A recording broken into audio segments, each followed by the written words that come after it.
Starting. Oh, we're live. Yay. Chatterbox 72, gunning for your rights. Day Quan, Skittles McStabby fans. And whoever else we can con into joining us. Let's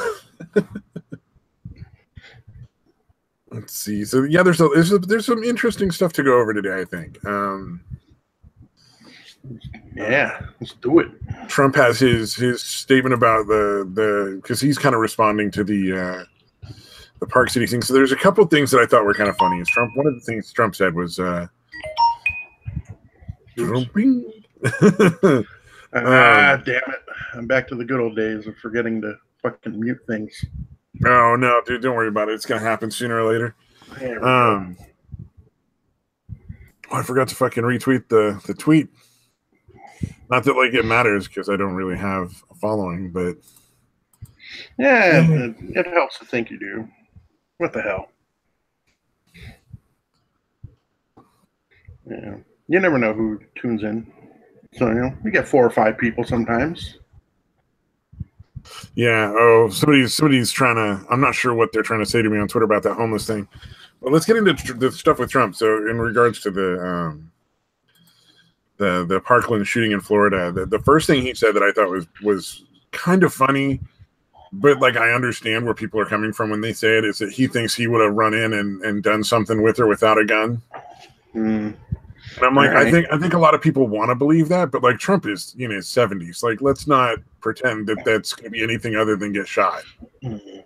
Yeah, he seems to be, for a 70-year-old, he's doing all right, but it's still for a 70-year-old.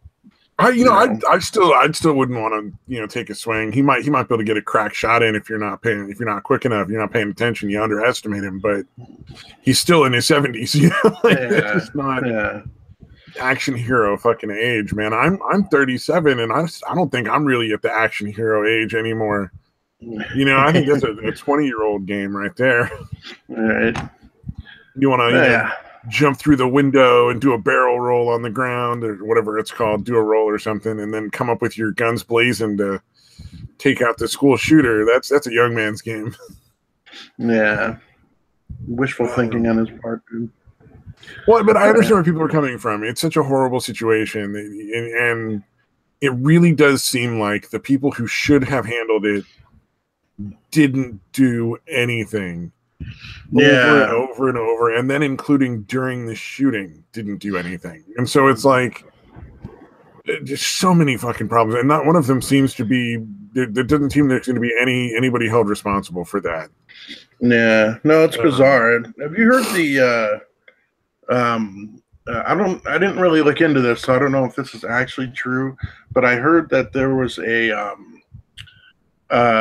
thing where they were getting, that county or whoever was getting money for their kids being well behaved or something. And so basically what they were doing is they were avoiding arresting kids at all costs. No, I didn't, but it wouldn't surprise me. So I haven't heard anything about that one way or the other. But that sounds like a believable premise. Yeah, so they're letting kids get away with all kinds of shit, apparently. Well, that's one of the problems with I think high schools and stuff everywhere is these bizarre rules that don't make sense and these permissive attitudes towards like things that really should be punishable issues. I know when I was getting out of high school, it was still if you were in a fight, both people get the same punishment regardless of whether you're defending yourself or not. So if some dude just comes up and starts swinging on you, you're supposed to. What are you supposed to try and run away and get beat worse? Like you're not. Yeah, that's bizarre. Like that's not a realistic rule. And then the kids that are raised thinking that that's how it's supposed to be have a completely ridiculous view of the universe. Like it's like no, you fucking fight back. You defend yourself. You have every right to. And that kind of stuff isn't acceptable. And you can't fucking solve every bullying issue with going to an authority figure. Like I don't want to like permit people to literally just like harass and assault people. But at the same time, you got to teach kids that sometimes you got to fucking punch a motherfucker in the nose. Yeah. Even if you're going to lose, you got to fucking take that shot. Yeah, the bully will move on to easier targets. If he knows you're going to keep fucking fighting back, he's going to move on to somebody that's, exactly. So fucking. And while I don't advocate it, a ski mask and a baseball bat are really good at leveling the odds, especially if the bully isn't looking at you when you start. Yeah, it's unfortunate, man, but sometimes all they understand is violence, man. That's all I'm saying. Yeah, but I thought that was like I said, that the theory that I kind of put out there that I'd heard about that, it kind of makes sense that kid, that they would get called to the house as many times as he did, and again not have taken any action. Like, it kind of jives with that theory. It makes sense. Yeah, that's what I'm saying. That's why the premise makes perfect sense. Like, that would explain a lot. Yeah. One of the things that they used to justify not taking any action was, he's going to school and he's living with his mom, neither of which were true. Like, his mom had died at a certain point, and like they were living with a friend of the family who eventually had to kick him out because he kept bringing guns. Yeah. And they were like, look, you can't have those here. Because, at a certain point, like, hey, guns are all right, but so is the safety of your own household. If somebody is not safe with a gun, you don't have to let them be there. Yeah, exactly. And if somebody isn't capable of behaving in a safe fashion with a gun, they shouldn't have a gun. I like how the fucking sheriff or whatever was like, hey, it was only 23 times. It wasn't 46 times like everyone said. Like, dude, 23 times is a fucking shitload of times, dude. That doesn't make it better. Like, you're not making the fucking case any better. And we know he's lying as a point of fact anyway, because the records they're all there. So there's no fucking denying that the reality is it was 39 times. Yeah. Either way, like, what if it was only 23? That doesn't fucking. It's just ridiculous. Doesn't make it any better, at all. Yeah. And the FBI was involved a couple of times and chose not to follow up and pursue that because, they're too busy with Trump, I guess. Yeah. Chasing down fucking fairies. Oh, they bought Facebook ads and took our election away. Yeah, too busy looking for the Russian hackers. Yeah, how about you do your fucking job, FBI? Stop wasting our fucking millions of our fucking money on this bullshit allegations of all this stuff that isn't even fucking realistic, much less true. Yeah. It would appear that the previous administration and fucking Clinton did way more Russia fucking bullshit. If this was going to end with indictments on Obama and Hillary Clinton for the many, many laws they broke, I would be absolutely fine with it. But it's fucking not. Like, we all know it's not going to fucking go anywhere. Yeah, and I remember when that fucking Uranium One deal was announced, I'm like, why is the fucking Russian company going to be in charge of this uranium? Like, this doesn't make any fucking sense. No, it never did. It's like, why did you give uranium to fucking North Korea? Yeah. What delusional fucking concept went into the president's mind? It wasn't Obama that gave it, by the way.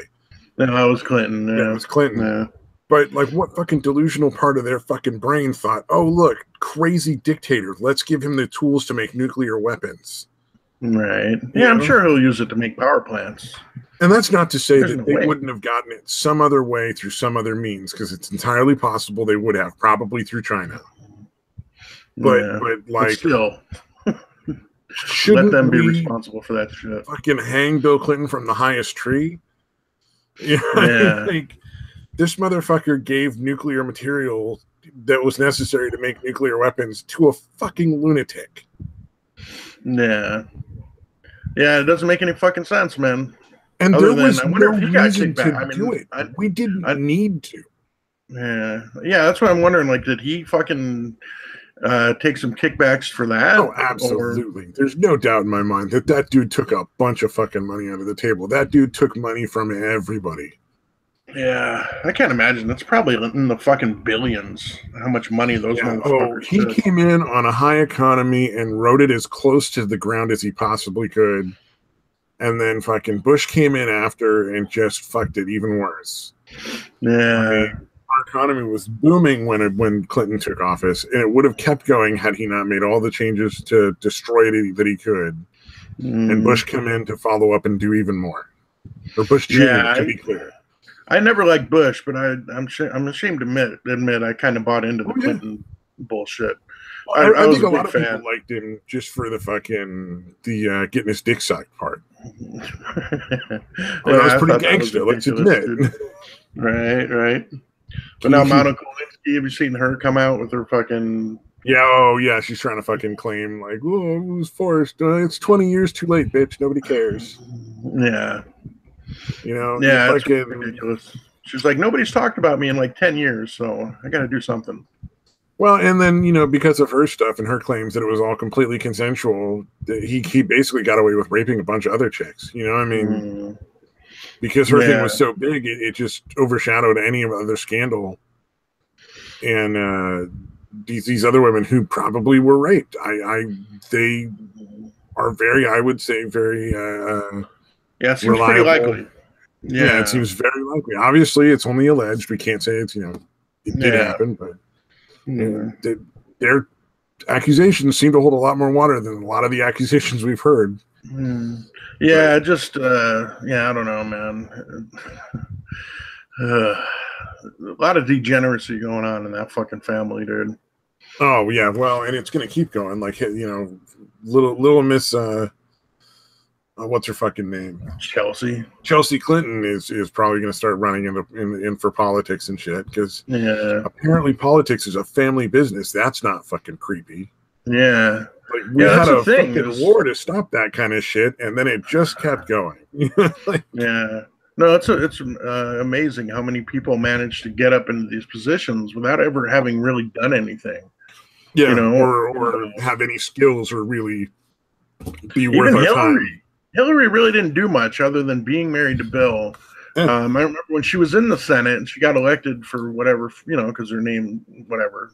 Well, she orchestrated a lot of murders and cover-ups. So, I mean, let's be fair. She's done a lot of work. That's true. But on the official end of things, when she was a senator, I think she introduced like 2 bills, and like one of them was like, "Hey, let's congratulate this guy for doing this thing."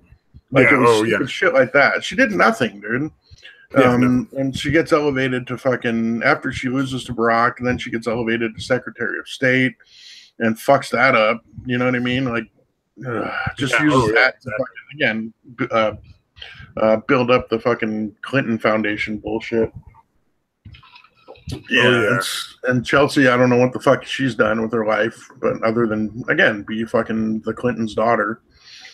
But George W. Bush is the same way. He didn't really do anything,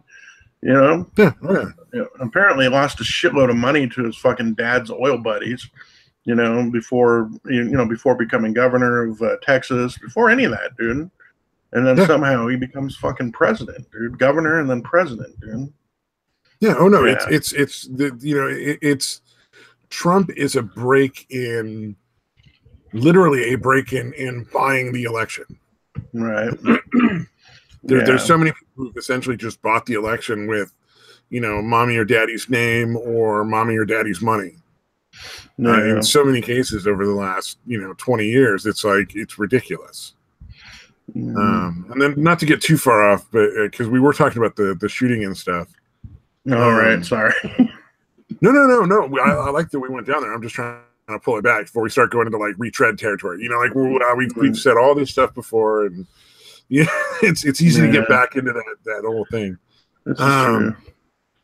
But no, there were some disturbing comments that Trump made while they were talking about gun control changes, and he's apparently decided that he's super pro gun control after Parkland shooting, and I'm sure it's an emotional response, and also he's thinking maybe it's the popular response, and I don't think it is the popular response at this point. No. Surprisingly, I think a lot of people were like, no, you're not fucking taking our rights away, because some stupid kids got up on a TV news program and said some shit that doesn't make any sense. Yeah, especially since they censored and fucking, anyone that didn't have the right opinion, they were trying to censor and reroute them. Yeah, and what his exact statement was, I like taking the guns early, like in this crazy man's case that just took place in Florida. To go to court would have taken a long time. And then he followed it up with, take the guns first, go through due process second. Yeah, so cool. that's a really creepy statement, and I think he's probably specifically referring to people with mental health problems. So I wouldn't be surprised if what comes out of this is some new background check stuff to do with mental health, right? Which I don't might not be so bad, dude, but it's a real fucking hard one though, because you talk about somebody who's just on some antidepressants shouldn't get a gun, because that's ridiculous. Yeah, that's what I'm kind of worried about. Like, it should be, people that are, again, that would be deemed to be a real danger. The way I look at again, it if you're depressed, that's a pretty low danger of fucking, actually going on a shooting. If you're schizophrenic, pretty high danger. That kind of shit. By diagnosis, yeah. If it's somebody with schizophrenia, absolutely. Yeah. But if it's just like a minor issue, like because there's different levels too. The other thing is, like, you've got your basic bipolar, and then you've got like extreme bipolar. Right. Because there's basic bipolar is, people have shifting moods. Extreme bipolar is people like get delusional because of the fucking swings. There's a big difference between the two, and one of them, I don't want to have a gun. Like somebody with just your run of the mill bipolar, where it's they take a little lithium or they work on some coping mechanisms and they're fine. I'm not really concerned about. Yeah, like myself, I'm bipolar, but it's definitely on the lower end of the fucking spectrum. Yeah, I've never had any fucking desire to fucking go on a shooting rampage or fucking, anything like that. I'm just really, really moody, I guess would be the... Yeah. Well, even now, it's fucking way toned down. Like when I was younger, it was just, incredible mood swings. But yeah, now, through the meditation and all that kind of shit, it's I keep myself pretty level. But yeah, I mean, like you said, the other extreme of that is people that fucking get psychotic. Yeah, no, my friend who ended up developing issues with bipolar in his early 20s and would get so manic that he came up with plans to like fucking rob his old company, like these intricate, crazy plans with like costumes and wigs and shit that he'd go out and buy. Wow. In prep. So you would actually get that fucking close. Yeesh. Yeah, like he's like a brother to me. He shouldn't have a gun. Right. Like that's not a safe person to have a gun, because they're gonna be on a manic or a depressive kick and do something crazy, either to themselves or somebody else, without even being aware of what's going on, because they're so delusional because of the issues, Yeah. And he was going to solve that all by taking fish oil. Right. I was like, all right, dude. All right. But yeah, I mean, that's the kind of the concern, is that they're going to make that a really broad category as far as mental health issues and not having guns, instead of what it should be, which is, again, something that is pretty demonstrable as a person being, a danger. Yeah, exactly. Like, hey, if you have mild depression, are you going to now not be able to have a fucking gun? Like, that's fucked up. Yeah. Yeah. Well, and who's going to make that call? And does that mean that psychiatrists are now going to lie about diagnosis? Because they lie about diagnosis right now all the fucking time. Right. Fucking constantly. One of the biggest issues in the field that I work in, residential treatment, is we really can't help somebody who has personality disorders, certain ones especially. Narcissistic or borderline, I would imagine. Borderline is something we really can't deal with. And a lot of places just won't even take somebody who's borderline. So psychiatrists just won't diagnose people as borderline, because that fucking makes it right. Yeah, that's ridiculous. And they're deliberately doing it knowing that they're putting these people in programs that can't handle them.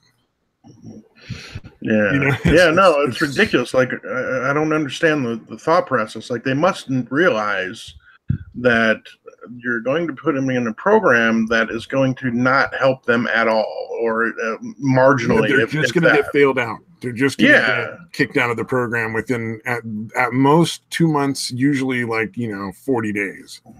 Yeah, that's what I'm saying. Like, do they think they're helping anything by doing it? No, they're just setting the person up for failure, which is going to compound their issues even more. Yeah, it's that thing of like you think you're helping, but you're really just making shit worse. Yeah, no, the company I work for, we receive special training to work with borderline clients, and we do occasionally take them, even though we know they've never succeeded in our programs before. Right. But we know what we're getting into, and we can handle it. We know how to deal with it. Right. So it's a very different ball game if you're prepped for it. But a lot of these places that won't take them, they're not trained. They don't know what to look for.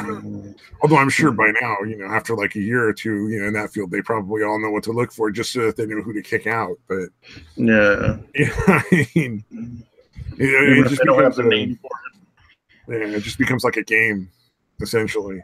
Yeah, that's ridiculous. This person in. Yeah. Although it's funny, my doctor, who's he's been sober almost 40 years now. He's dating this chick, talking about getting married to this chick, who had just told him that the psychiatrist or psychologist, whatever, had diagnosed her as borderline. Oh my God! And he's still thinking about marrying her, dude. No, don't. Yeah. I was like, dude, how fucking. And he even commented in the same conversation where he's telling me this, or the same, what do you call it? Appointment. That earlier, I talked about, he had specifically talked about how hesitant psychiatrists are to diagnose people with that. Yep. And at the same time, she's getting diagnosed with that. So it's got to be pretty fucking bad. And he's still considering fucking marrying this chick, dude. I'm like, all right, buddy. Good luck with that.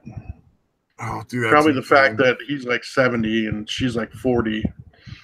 Oh, she got them titties that are just starting to sag. They ain't giving out fucking. Not quite. Yeah, exactly. They still have a little spring to them. He's not for much longer, I would imagine, but yeah, sorry, I just had to throw that in there. It just amazed me. Dude's pretty fucking rational, really fucking wise and a lot of shit. And then he's, when it comes to himself, that shit goes all out the window when his cock is. I'm telling you, man, blowjobs will fucking screw a dude up every time. Right. You getting regular head, you will do a lot of shit you wouldn't normally do. You will put up with a lot of shit.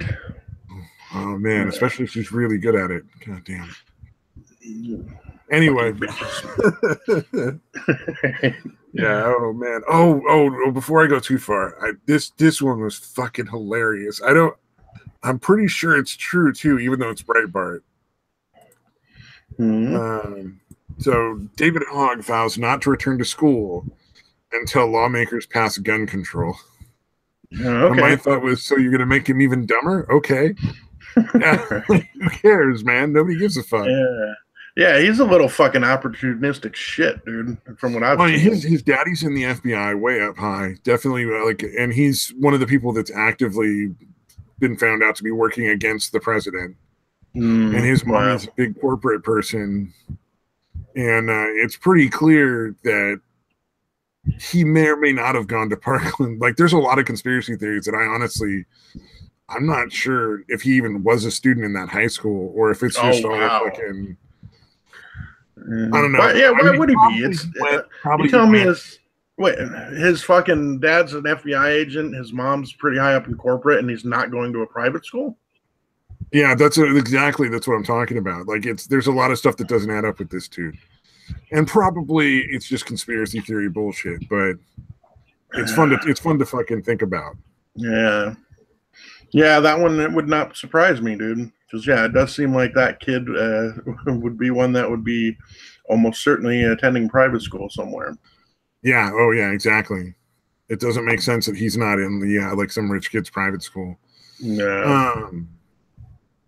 But I'm like, fucking get dumber, dude. Like, we already know you're stupid, so school clearly hasn't helped you out yet. I don't think it's going to matter if you skip the next year or so. Well, he might just be brainwashed. I think that's more bigger part of it than anything. I haven't heard him speak, so I can't speak to whether or not he sounds intelligent or not. But no, you listen. I've watched his little spots on the news, and he's pretty fucking dumb. Really? Okay. Read. One dude that should not be missing school for any reason. Exactly. Well, when he's got that script, he sounds great. Like he's he can just read it off really, really well, like the prompter or the script or whatever. Right. But the second he's put in a position where he has to answer questions that he wasn't prepped for, he's done. He falls apart. Nothing, just falls apart. Sounds like a stuttering moron. Yeah. Sounds like Andy Worski, which it doesn't get much stupider than that. Right. Damn. But there's a conspiracy. They're related. They're fucking cousins, man. Are you serious? No, I'm just saying. Okay. We started now. I missed that. We can start that conspiracity now ourselves with our giant channel with all our audience. Get some rumors out there. Yeah, although it is kind of fucking weird that those are the ones that are getting on the air. The ones that were definitely there that well, I think what's more likely is they're all students of Parkland School. Like they all went there, but none of them were really involved in the shooting in any real way, other than they just ran out of a classroom. Right. I've heard it's their little social justice warrior bots that are too stupid to fucking know better. Yeah. And there's people that are actually were putting up barriers, doing that kind of shit, and we don't really hear anything from them. And there's probably plenty of other students in there who are saying like, yeah, gun control's not going to fucking solve the problem. This dude was crazy. Right. Yeah. And they don't want to hear from them. Yeah, no, it's all propaganda. It's all bullshit. And we've talked about this. I think we talked about this the either last time or the time before. It's like the second somebody kills a lot of people with a gun, everybody forgets every other mass murder and tool used ever. People don't go around and stab dozens of people. No, that happens too.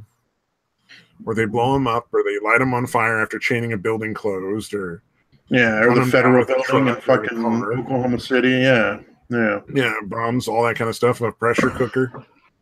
Plenty of weapons to be used for mass murder. Guns are not even the most dangerous when it comes to mass murder weapons. If you want these things to be toned down, getting a hold of these people and getting them locked away before they can fucking do something like this will cut down on it way more effectively than any fucking gun control. And if you want to call it getting them help to make yourself feel better, that's fine. Right.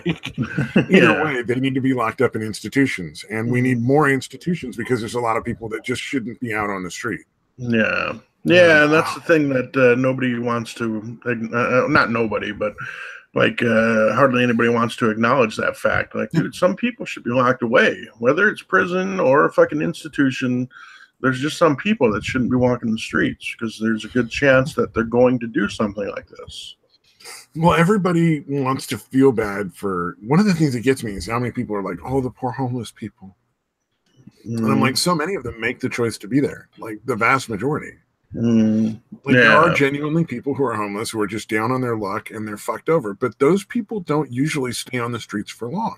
Right. They go in, they get help at shelters, they go through and they get a job through these programs, and they're back on their feet and they're working as hard as they can to get off the street because they don't want to be there.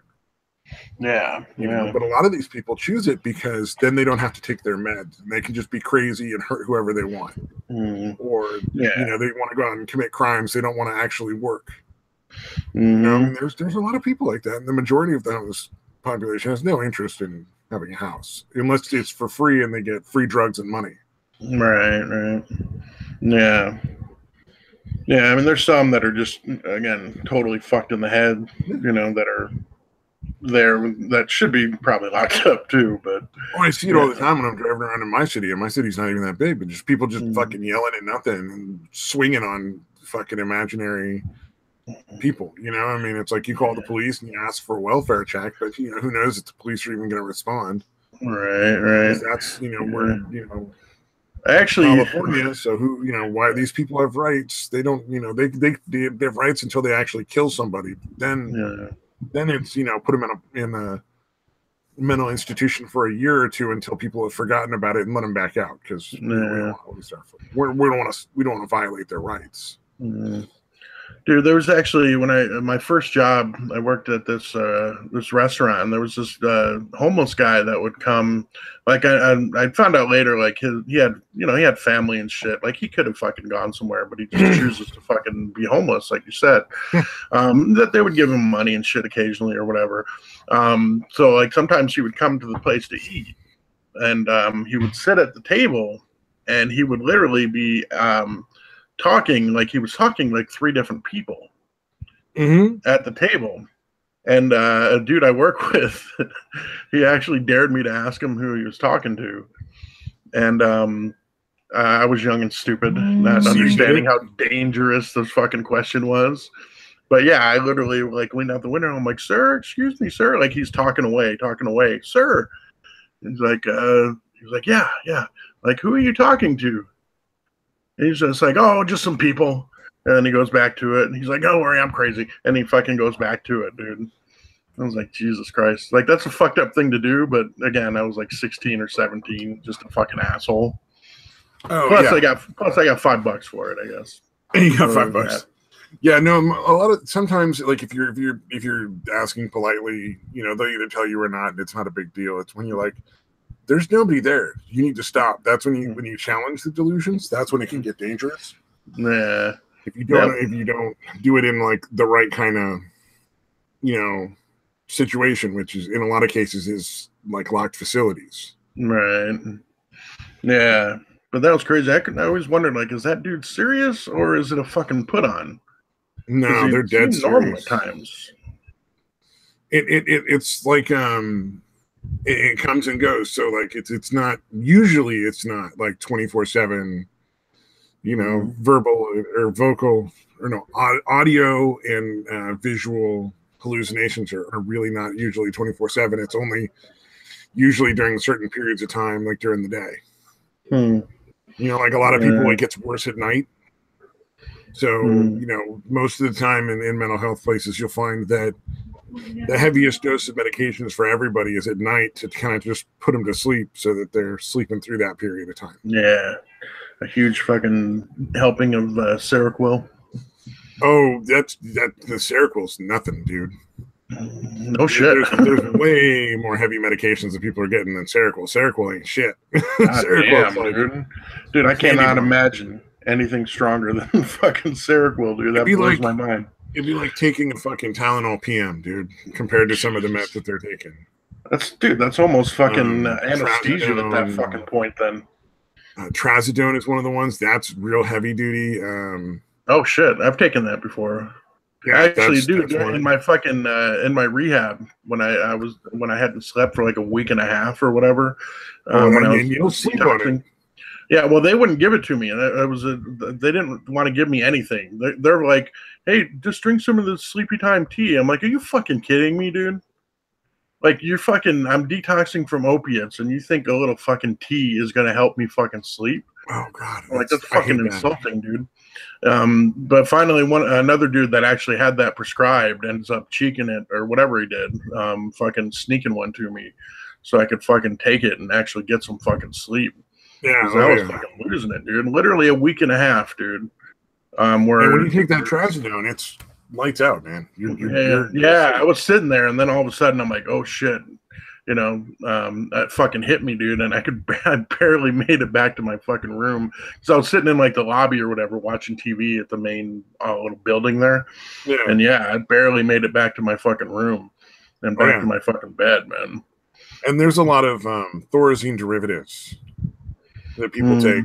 I'm sure, I don't know if you've heard it or not, but the Thorazine shuffle, where people just take it, and it's what they used to use for most schizophrenia for a long, long time, and people would just basically drool and stumble around, and that was it. Wow. But the derivatives are much less negative side effects, but you know, still they'll knock you right out. Yeah.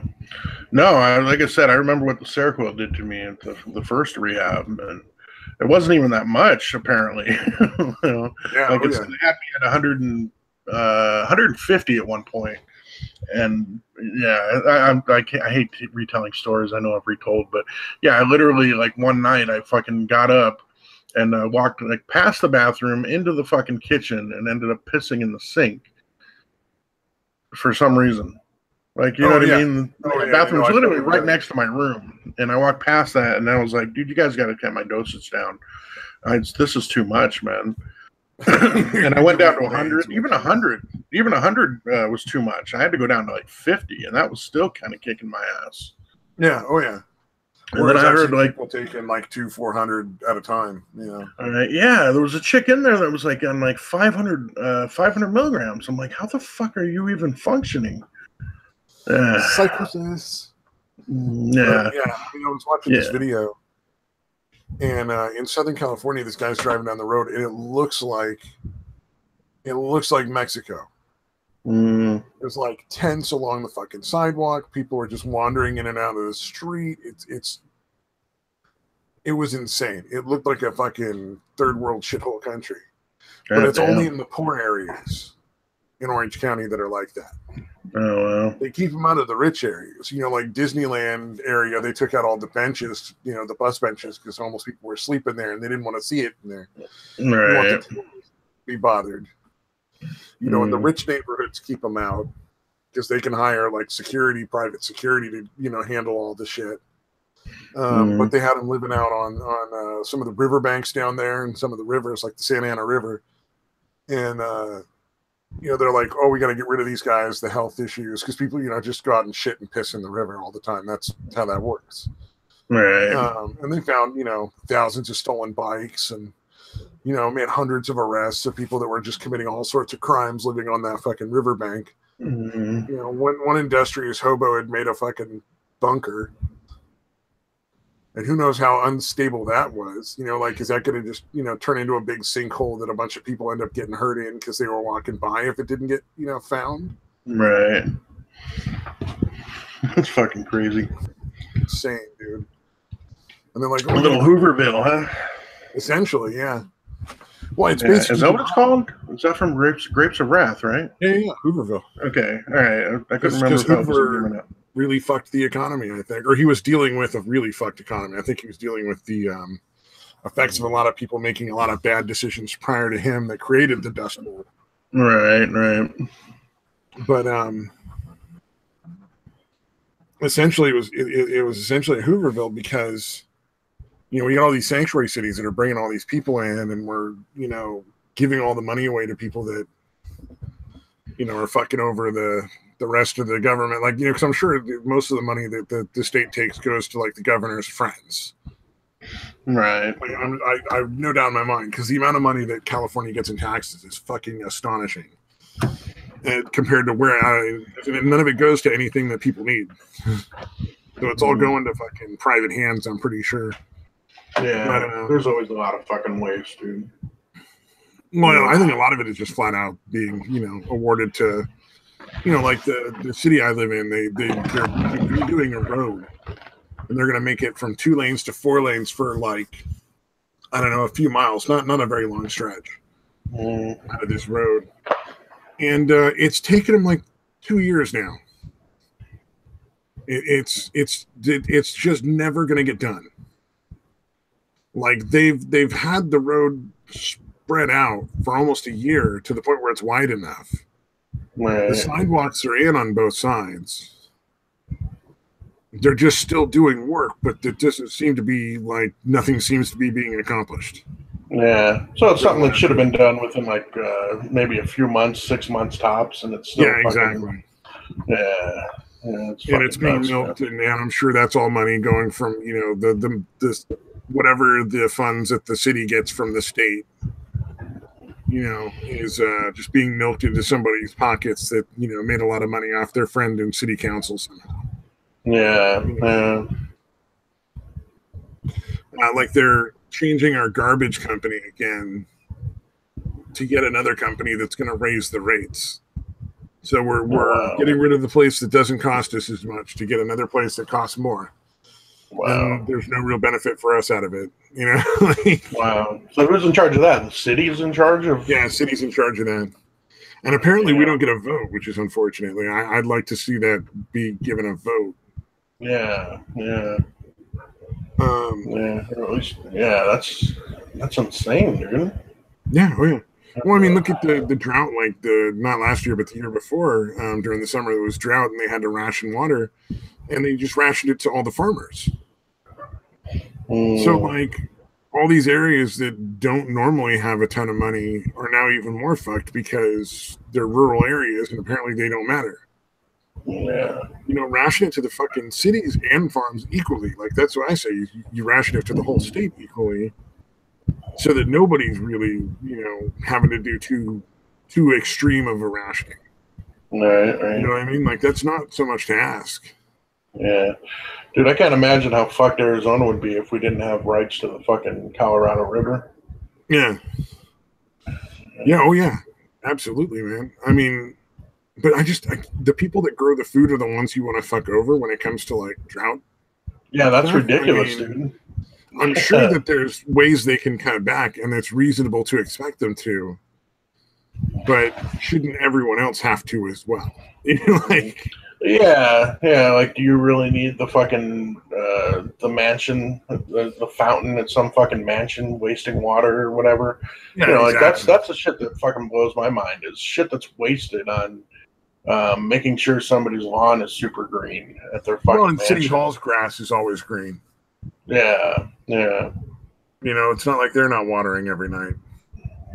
Yeah, that's the thing. Like, okay, if it's a drought, you know, I know yellow grass isn't appealing at all, but dude, you're fucking, yeah, it's just fucked up, man. Their priorities are so fucking horrible. Well, it's just the reality of politicians versus, like, people want to have this fantasy that, like, one side is good and the other side's bad. Yeah. No, there's very little difference, dude. They're all pretty much on the take. Yeah, and I've actually seen things that say that a lot of the corporations, etc., actually will tend to target the state legislatures more than the federal, like the Senate and the House of Representatives. Like, more than senators and more than House reps, dude. Oh, really? They'll go to the state ones because they're the ones that are actually, you know, determining shit for that state. Does that make sense, what I'm saying? Yeah, no. Yeah, like, apparently there's companies, like, there's stuff that obviously is handled by, you know, the actual U.S. Senate and U.S. House of Representatives, but apparently a lot of it's done by the state House and state Senate. You know, it wouldn't surprise me, especially like things like Walmart. Like, you want to build a new Walmart, you know, in an area, and you want to get the state to fucking pay for it. Yeah. You got to go to the state legislator and bribe them because, you know, the federal can't control that. Although I'm sure they're getting federal kickbacks too. Let's put a bunch of people out of work and shut down a lot of private businesses or a lot of small business and, you know, create more of an unemployment issue in your state. And would you pay us for the privilege? Yeah, no, it's ridiculous, man. It seems like pretty much all politicians, whether they're Democrat or Republican, are going to be on the take. You know, they might have these positions on bullshit that they don't really care about, but essentially, it affects the little corporations rule the fucking roost here, man. Yeah. Well, I mean, it's supply and demand. The more they can get rid of the borders, the more people they can ship in, the less companies have to compete for employees. Mm-hmm. So that's driving wages down. It's driving cost of living up. Yeah, you know, it's because especially considering that basically, like, you know, a lot of what we pay for is people that just don't want to work. Right. From other countries basically coming in. Like, it's insane because, like, it's not as bad as it is in, like, the UK. or God forbid Sweden or anything like that. Like there's a lot of people who are trying to get asylum, and it's still happening here on a smaller scale, but like they come here, they have no intention of working. They just take the free money and then send it all back to their country, like their family. Yeah, no, I can't imagine if you cut off all that, man, all the money that's going to people that are here illegally, man. It's I would be curious to know, like, and let's stop the refugee programs. In my mind, I'd say let's be done with this refugee bullshit. Yeah. Well, the minute they're not in the country directly next to them, they're no longer refugees. So why are they coming over here? I'm amazed that it wasn't a merit-based thing before. Like, it was essentially just a fucking lottery. And, like, dude, you could be getting skilled workers here.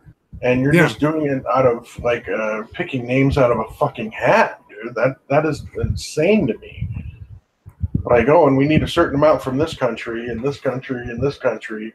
Like, no, man, whoever fucking qualifies, somebody that has a fucking marketable skill, man, let them in, dude. Yeah. Yeah. Oh, yeah. And let's cut down the amount we let in every year.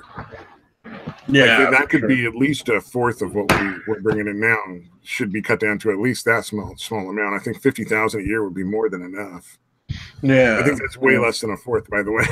Right. I think we bring in something like 2 or 3 million legal immigrants every year, and it's like, let's cut that down to like 100,000, 200,000 at most. Mm-hmm. Yeah, and like I said, if it's merit-based, the ones that are coming in are, going to be able to contribute.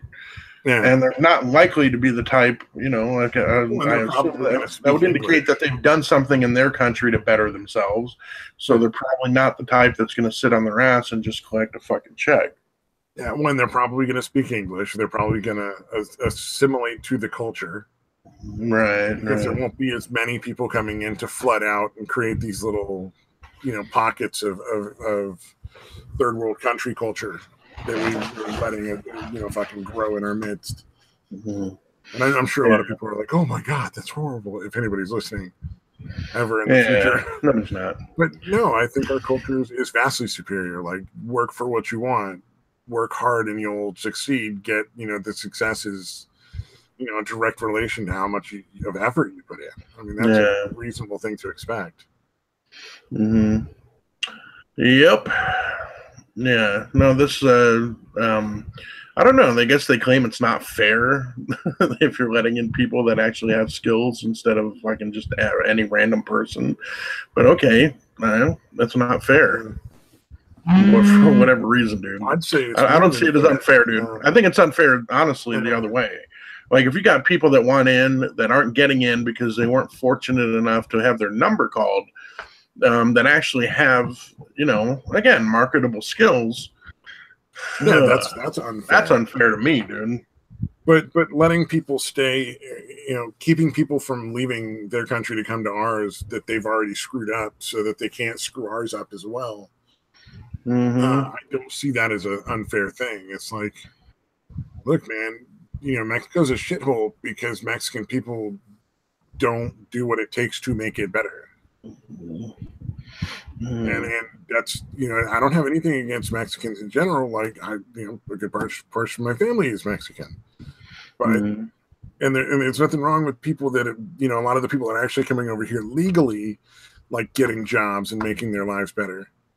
But at the same time, there's entirely too many that are here illegally, and again, I mention this fucking every time this comes up, but the fact that they can fucking get here illegally and immediately start getting benefits, dude, it just blows. Oh yeah, that's even worse. But I'm just saying, like, the reason their country is so bad is because they're not forced into a position where they have to actually deal with it. Yeah, there's a tremendous amount of corruption too, but yeah. It's like your neighbor. It's like essentially your neighbor next door never cleans his house, never repairs anything, throws garbage everywhere, and then suddenly, his house is completely unlivable because it's just, ridden with like disease and rats and shit. And so then he gets to come live with you. Like, the government's like, no, he needs to come live in your spare room. Right. It's like. Yeah, it's essentially what we're being asked to do. And it's like, no, make him clean up his own fucking mess Mm-hmm. Don't let him go live somewhere else in somebody else's house on their dime, and maybe he'll actually, you know, put in the work and make his house nice. You know? Yep, that would be nice. You know, give him some fucking, give him some rat poison and some fucking bleach and some fucking paper towels if you want, but no reason not to assist people and like, oh, hey, you know what? You guys need some help getting your country up and going. Like, let's do this. But yeah. No, it's insane. The logic that goes into, well, the lack of logic, I guess, that goes into what people feel our immigration policy should be. Like, again, we should just allow everybody in if they're coming illegally. You know, that's fucking ridiculous. But and we're looking at a substantial amount of just criminals like MS-13 and cartels and all sorts of shit. Yeah. But people running drugs and shit in. Fuck yeah. I'm still convinced the airport here. I don't know. I'm pretty sure I've mentioned this before, but the airport is part of a drug running operation. Yeah, there's way too much traffic, dude, and it's always at night because I notice because I look during the day. I can't see it as easily because I'm not looking at lights or whatever. But there's just so much traffic that comes into this fucking place at night. It's like every 15 to 20 minutes, there's a plane coming in. And I'm like, because again, we're only trying to think of how far from the border we are here. Maybe about 100 miles, 150 as the crow flies. Oh, we're not that far from the border than I am, man. Like Tucson would be closer, but I would imagine Tucson's going to be more because we're right between Phoenix and Tucson. Yeah, but Phoenix and Tucson are going to have better police. Yeah, exactly. That's why I suspect that this place is, that's going on here. Because it would be a lot more lax in a town like this. The next town over, there's a few towns here that I'm suspecting are probably have their little airports doing the same fucking thing. Little municipal airports that are just constantly fucking having drugs flown in. Well, I mean, you don't think these sanctuary city bullshit things are by accident? Yeah, people are taking bribes. That's going on. Yeah, like that drug money is paying for a lot of these sanctuary cities to keep, fighting. They're taking. I guarantee they're bribing the politicians. They might not necessarily be doing it directly, but I guarantee you, at the very least, it's indirectly. Right. I would be shocked if it wasn't the case. Yeah. Well, I know they had the Democrats definitely want them in because they tend to vote Democrat, I guess. But you invite a bunch of people to your country, and then you give them a bunch of free money. Who are they going to vote for? The Republicans who are like, yeah, let's close that fucking door and stop giving free money to these people, or the people who are like, let's give them more money. They're beautiful. They're better than everybody here. Who are you going to vote for? Obviously, the people that want to give you more money. Yeah, and I'm still amazed that people can just these governors or mayors, whatever, can just decide to not enforce international law like that or national federal law. Like that. That they can federal law, directly federal law. In fact, California state legislation directly violates federal law. I mean, that's in all that boils down to Jeff Sessions. Jeff Sessions is the Attorney General, which means he's the guy who does all the legal stuff for the president. He's supposed to go through and file charges against these people or file lawsuits against these states. That would be directly his responsibility. And he's sitting here worried about opiates, and he's half-assing his response to the FBI, basically their chicanery. It's ridiculous. Like, fucking give up on the fucking war on drugs. It's fucking pointless, and do something about or get a better strategy. Let's find a better strategy of dealing with the issue, because it is an issue. I mean, we don't want people, running around, fucked out of their mind on whatever drug. Like meth is way more of an issue than opiates in my mind. But plus the fact that a vast majority of the opiate problem is rooted in the pharmaceutical companies. You know what I mean? It's not fucking heroin. The people are getting hooked on that. Maybe a lot of them switch to heroin when they get cut off or when it gets too expensive. A vast majority of people now are getting that are on heroin started on painkillers. Yeah. Well, and then like every pill of heroin you get, or every OxyContin is paid for at some point. So it's not like they're not making their money off of these illegal OxyContin pills just as much as they're making the money off of the legal one. Yeah, they have those pill farms where like they'll bust in a bunch of old people and get them to fill scripts that they never get the pills for. Or they'll get like half the medication and the other half they'll sell. Sell illegally. Yeah. That shit gets fucking pricey. I can tell you from experience that shit gets really fucking pricey. Yeah, but I'll tell you what, the pharmaceutical companies are getting their fucking money. Like other people might be getting money too, but the pharmaceutical companies are the ones making the most. Oh yeah. But I think we should go to some lighter topics. I was thinking not to be too drastic here, but or at least, well, maybe not necessarily lighter, but a couple of funny things just to kind of break it up, because we've been kind of like griping for an hour. Right. Yeah. So got any cat videos? No, I did find some silly stuff that should be fun. So Kevin Smith apparently had a heart attack, which is unfortunate, but he did survive it. Oh yeah, I heard about that, man. Everybody got down on Chris Pratt because Chris Pratt sent like a tweet that he was praying for him. Oh my god. Let's see. I see if I can't find the original tweet that he sent. It was something really sweet. It was like, I've never worked with you, but I've been a big fan of your movies for so long, and I'm praying that you'll be okay and praying that you'll be fine. And then Kevin Smith, I thought, had a really good response. Poor Chris Pratt, one of my favorite actors on the planet, fucking put up a nice tweet where he's just like, hey man, I don't know you that much, but I love Clerks and I'm praying for you. And apparently people were like, fuck your prayers, and attacked him and shit. And number one, thanks to Chris Pratt. How sweet was that? Number two, please don't fight over stuff like that. It's a waste of time. Whether you're religious or not, someone saying I'll pray for you, it's good intentions. Yeah. Dude, okay. Worst case scenario, it does nothing. Right?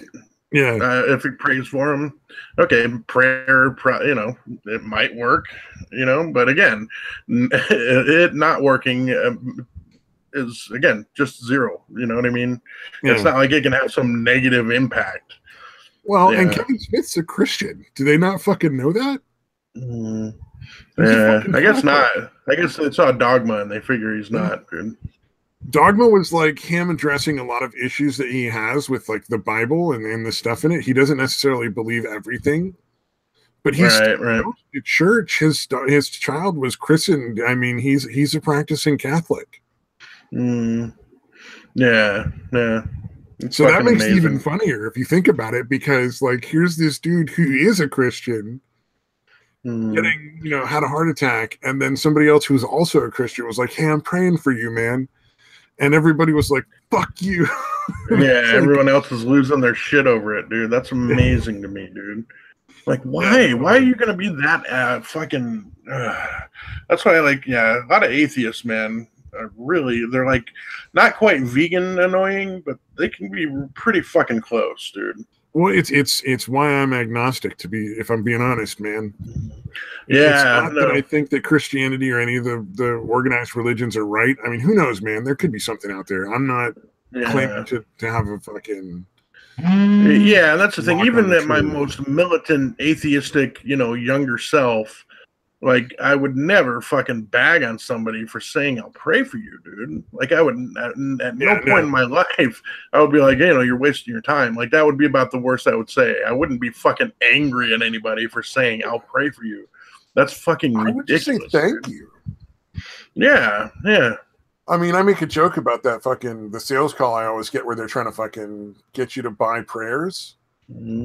Because I get that every once in a while.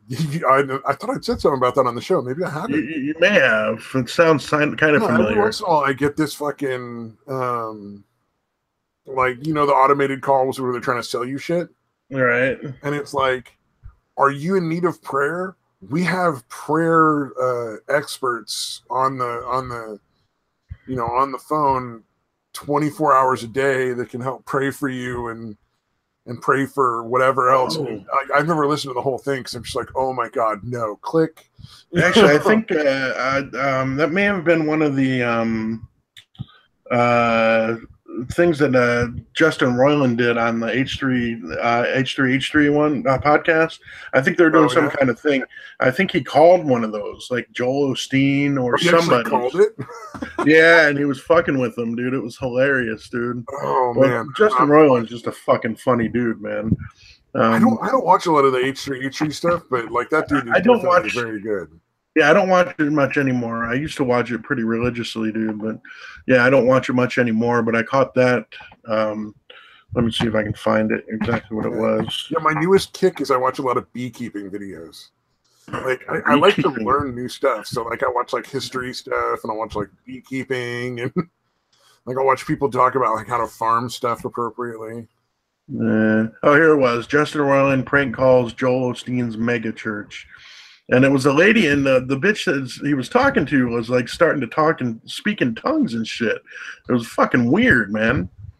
And he was fucking tagging on her. And although his responses actually got her to fucking kind of break character and start laughing, so it was pretty good. Yeah. Oh yeah.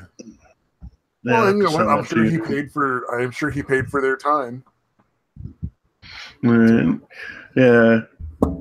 Yeah. No, he's a funny dude. Yeah. He's what to do.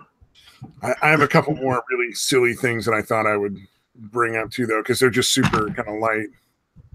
Right. As a little break from the fucking dourness. So Grace Mugabe, Zimbabwe's first lady, you already read that line, stated that girls have a higher chance of getting pregnant than boys. Need to be more careful. Right. Oh my God. Here's the actual statement. Girls have a higher chance of falling pregnant than boys. If you look at the statistics, girls have a nearly 100% chance of getting pregnant, while boys have nearly 0 chances of falling pregnant. This means girls have to be extra vigilant. No. Boys have exactly 0 chance of getting pregnant. It's not possible. That's amazing, dude. Like, what the fuck is wrong with you? God damn. Oh my God. She also said that it was possible that Mugabe's ZANU PF party would field a dead candidate. Like, God, even if he was dead, they might field this guy as a fucking candidate for stuff. That's just fucking insane. Yeah, that is fucking nuts, dude. Jesus. Oh God, I didn't read the rest of this article. Grace Mugabe also took the time to explain how bees have sex in the air to bemused 8-year-olds who are watching the rally. The queen bee would literally get done in quotes, so she used "get done" literally in the air. Yeah, so she would describe like how the dude's cock breaks off and fucking he dies. I don't know. I'm assuming that she left that out. But you know what? I would hope so. But she's telling the story to begin with, so you can't guarantee that. Yeah, I feel like that's so insane. Like, I don't know how else, like, where that would go. I mean, presumably she spoke for more than the 30 seconds it took us to read the fucking quote. So right. God only knows, like, where that fucking speech went, because statistically women are more likely to get pregnant than men. No, factually, it's only possible for women to get pregnant, and men are not capable of being pregnant. I feel like this isn't something you should have to explain to people. Unless literally they're like 8 years old and they just don't know. Right. Oh, that is so funny, though. So fucking hilarious. Jeez. All right, I sent you that thing with the Royland calling So the mega church here. Excellent. Yeah. Oh man. Oh, also in Los Angeles, I'm not going to waste on the article, but they've set up to draft legislation that will make party house rentals illegal. So, like, yeah, they're basically trying to make it so people can't just rent a house and like hang out with their friends and party in like LA for like a few weeks or something, or a few days, I mean. So I'm not sure. Like, that's just a weird one. It seems kind of fucked up. But, you know, like that would seem to be counterproductive to the fact that they're basically a tourist location. Yeah. Yeah, I kind of zoned out there. I'm sorry, dude. I'm sorry, dude. I half heard what you said. I was sending you the I should have waited till after. I just sent you a thing from it was one of Justin Roiland's old video things. It's basically a weird kind of twisted take on Cat in the Hat. Anyways, I'm sorry. I thought I could do both things at once, and apparently I don't have that mental capacity. Well, I was just saying it was interesting. LA also moved to ban party houses. Yeah, so party house, like a house, essentially. And like, to have a party house. You know, you go to LA, you rent a house, you and your friends go down and party for like a few days in LA. Right. Do the tourist shit and then go home. And they're basically trying to ban that. How do they differentiate? How do they differentiate between a weekend rental and a fucking party house rental? They haven't gotten that far in the legislation yet, so I'm not sure how they're going to do it, but it seems bizarre. Yeah, that's fucking weird, dude. Like, yeah. But, you know, I mean, they also banned people from sleeping in their vehicles, which, you know, got struck down by the Supreme Court. Right. God damn. Dude, your fucking state is just wacky, dude. It never fucking ends. Yeah. It's like they put something in the water that removes pragmatism from your fucking brains, dude. Yeah, well, I mean, is it surprising that Google's headquarters would be in California? I mean... Yeah, it is not. In San Francisco, I believe. Yeah. Or at least one of their main headquarters. I'm sure they have more offices than just one, but... Yeah, where is it? I thought it was closer to Palo Alto for some reason. Walnut Canyon? I don't know. You mean Walnut Creek, probably, not Walnut. Walnut Creek, yeah, something like that. Walnuts are involved, I'm pretty sure. Walnuts are involved. Well, Walnut Creek is a major city, yeah. And a lot of tech stuff goes on in like Walnut Creek and in Palo Alto. For instance, like my grandma's house was in Palo Alto, and when she passed, we were selling it. That was worth easily like $1 million, $1.5 million. And it was just a regular house. It's a place called Mountain View. Mansion. Yeah, it's a place called Mountain View, which I think they basically had the. Oh, Mountain View. Oh, that's much closer to San Francisco than Walnut Creek or Palo Alto. Yeah. Yeah. Let's see. I'm trying to pull it up on the map. I thought I saw Palo Alto being right there. Maybe not. But I thought they essentially had that whole campus built like it's its own little fucking town. Yeah, well, I mean, the thing is, you know, California is so big. I could easily be wrong. Yeah, let's see. It's showing Santa Clara. It's between. Let's see. There's Santa Clara is to the east. Palo Alto is to the northwest. Cupertino. It's essentially east of San Jose. Because Palo Alto is essentially an hour or so south of San Francisco. So. Yeah. Okay. That's getting towards like San Jose and fucking Orange County, actually. Yeah, that's what I was saying. It's a little further past Santa Clara is where San Jose is. Yeah. Yeah. Santa Clara. Whereas I want to go extremely far north. I want to go up into Oregon. They're not quite as bad. Although some of the cities like Portland and shit are fucked. The state in and of itself is not nearly as fucked up. Yeah, Portland's pretty wacky from what I've heard. But Oregon's a pretty weird state because like half of it's like the coastal rainforesty area, And then everything like a good chunk of it to the east is like high desert. I don't know if it's desert. Well, I'm sure a part of it is. Yeah, there's also a lot of like agriculture and stuff that goes on there too. Mm.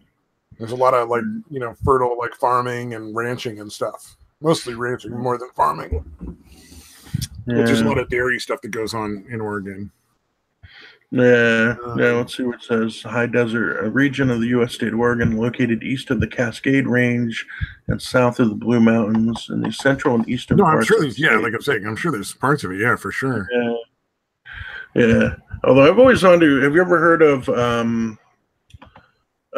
Sunset Crater? Or not Sunset Crater, Meteor Crater. No, I don't think I have. It's basically, or no, god damn it. What the fuck is the name? It's Crater Lake, man. I fucking got it. There's a place called Crater Lake in Oregon that's essentially a fucking, again, I guess it used to be a volcano or whatever that got blown out. But volcano, okay. Yeah, let me see where's at. I should probably go in there. But yeah, it's my parents had been there. It's essentially just again this huge lake that's just inside of the caldera or whatever of a extinct volcano.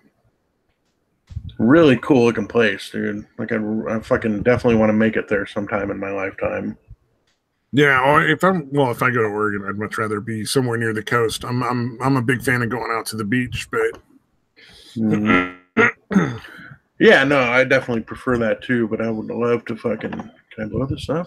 Maybe North Carolina too. North Carolina's pretty nice.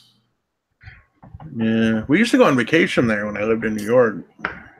We would go to the coast in North Carolina. Well, and they're a little more. 1 year we went. What do you call it?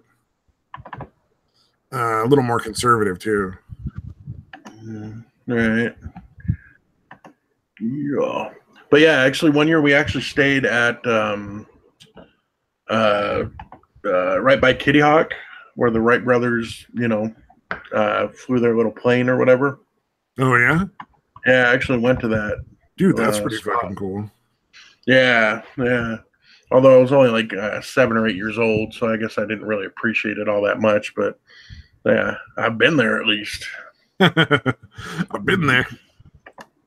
Oh man. Oh, it's kind of fun. Switching it up a little bit. Have you seen all the different companies that they're coming out like in citing against the NRA kind of thing? That's silly nonsense. Oh yeah. Where they're ending their relationships with the NRA. Or like Dick's Sporting Goods, we're only going to sell to people over 21, and Walmart's we're only going to sell to people over 21, and it's like, well, that seems reasonable on the surface, but considering people can be drafted at 18, it seems kind of fucking dumb. You're willing to give people a vote, but you don't think they should be able to fucking have all the rights that go along with that kind of responsibility? Like, wait, that doesn't jive for me, man. Yeah, no, that's ridiculous, man. Yeah, if they're going to make the gun age 21, then they need to make the voting age 21, and they need to make the draft age 21. Everything should be 21 then, because you shouldn't have like all these responsibilities and stuff at 18, but not get all the same rights. Yeah, exactly. Yeah, if you're old enough to fight and die for your country, you gotta get all that shit. So move it all back, or don't. Yeah, I think they honestly should lower the drinking age to 18. Yeah, it used to be, right? A long time ago. But in some places it still is, I think. All right. It's like a state thing. I think the majority of the states are 21, but if I'm not mistaken, some of them still have drinking age under 18. Let me see. Not under 18, over 18. Right. You can only drink till you're 18, and then you're cut off. What states have 18 as drinking age? Yeah, I know Canada, it's 18, I believe, because I know a lot of people go into Canada to drink for some reason. Mexico, I believe, is the same. 1, 2, 3, 4, 5 states have 18 is the drinking age. Mm. So it's like, Florida, Louisiana, North Carolina. Oh, I don't remember the name of these states. But Tennessee.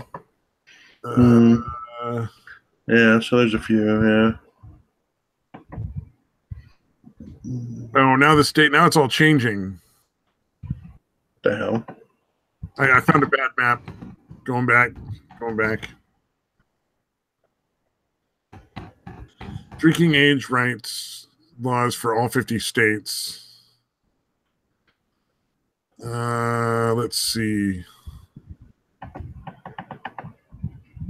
Oh, wow. Arizona. Yours is age to serve alcohol on premise is 19.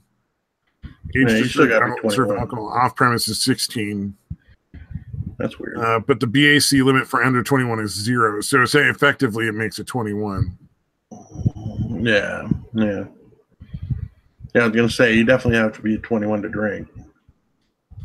Well, the general rule is, in a lot of places they'll allow kids. No, age to serve. So you have to be 19 in order to be able to serve alcohol. Yeah. I got that the first served. Okay, yeah, no, I missed that. But there's a lot of places where essentially they'll allow you can drink in your own home with your parents' permission, kind of thing. In a lot of places, but that's real. I think there's a lot of fucking catch-22s involved in most places. Sort of like essentially like as long as the kid's not wandering around fucking blitzed out of his mind and making a big fucking scene, and you're not getting a bunch of teenagers drunk all at your house for a party. Right. As long as there's no complaints, essentially, like I think it's pretty much don't ask, don't tell. Like they're not gonna fuck with you, with no big deal. But the whole thing seems kind of silly to me.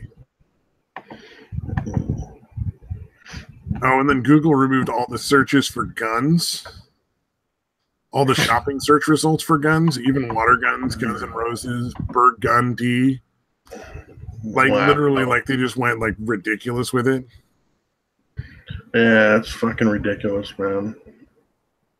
FedEx, on the other hand, announced that they will not cave to it. They're not going to disassociate with the NRA at all. Yeah, good for them, man. I was like, oh, that's pretty cool. It's nice to see a company like every once in a while who's just like, yeah, no, that's not okay. I'm not going to do that.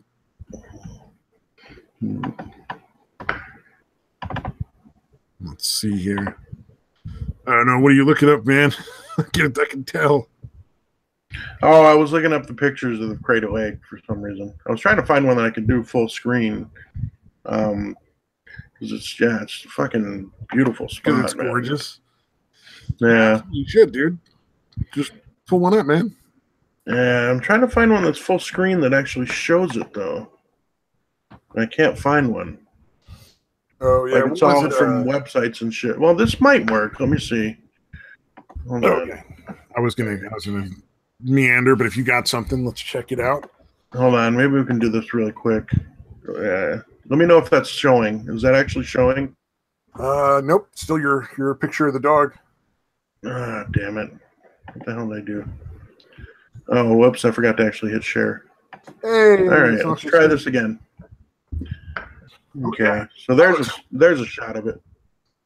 Here, let me see. I can pull it out. Can you see it okay, or is it still... Oh, no. Here's like a bunch of images. See it just fine, man.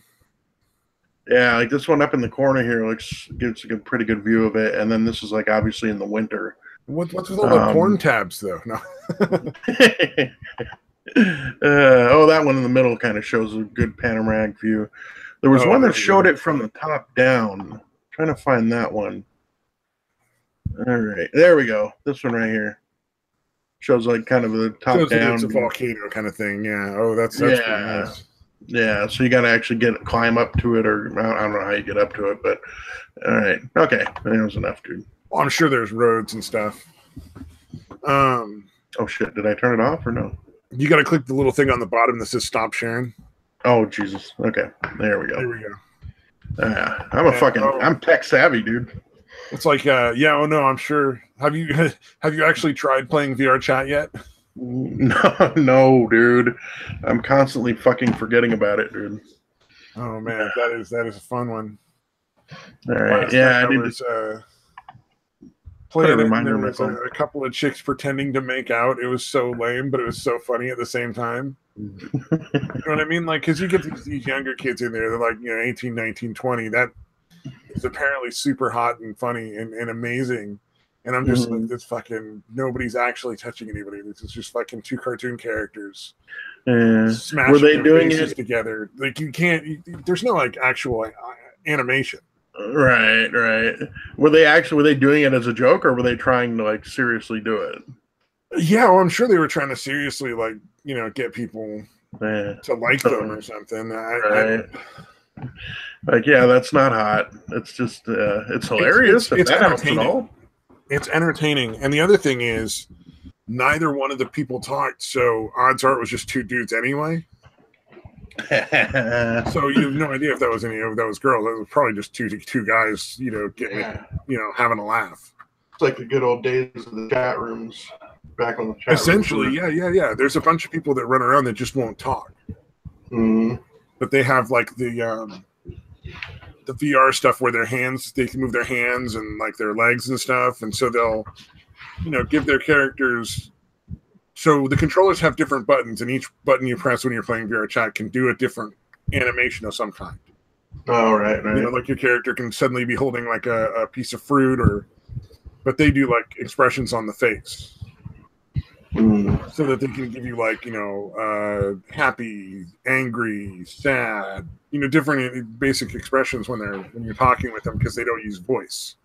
Oh, I gotcha. So it's a weird sort of like they use gestures, and like their hands do different like things, and it's the whole thing is entertaining as all hell. But so it's almost certainly a dude sitting somewhere without his pants on. Well, I don't think you can do that with those controllers and have your pants off and get really much anything out of that. I mean, it's definitely a dude somewhere getting his rocks off. Probably more like he's just laughing at everything. Okay. Oh yeah, I guess if you have the actual VR headset and that, you've got like controllers and shit, right? Yeah. You put a VR set in your hand. I'll see if I can look up like a picture of it real quick. Do you have at least one free hand? No, usually not. Well, then that kind of negates my theory. Let's see here. Oh, yeah, the first picture I pop up. Here we go. I'll show you what I'm talking about here. Right. So that's the Oculus Rift, and these are the two controllers. So he's got like a trigger here. There's other buttons down along here. I think there's one or two down here, and then there's this thing up here, and then there's these buttons here. Yeah. Oh, okay. So he's got the headset on. They've got this. And then for leg tracking, there's like a little sensor you strap to your waist and one you strap to each leg. Yeah. Oh, okay. Interesting. So that's what they're doing in their own place. I don't see how you could jack off while doing that and moving around the whole time. Like, I'm sure some dudes managed it. Like, don't get me wrong. Yeah, I was going to say, much as the saying nature will find a way applies, pervs will find a way as well. Yeah, oh yeah, no, I'm sure. Like, well, we've seen some of those fucking machines you can actually buy now, like the what is it, the fleshlight one or whatever? There's like a fleshlight one, and then there's like a few you can strap to your waist or whatever. So who knows? Maybe they got that going too. Right. Yep, they will find a way. I'm more inclined to think people are just having a laugh. Like, I think people are just, fucking around, and everybody's having a laugh at the whole thing. Yeah. Kind of weird that they won't talk, though.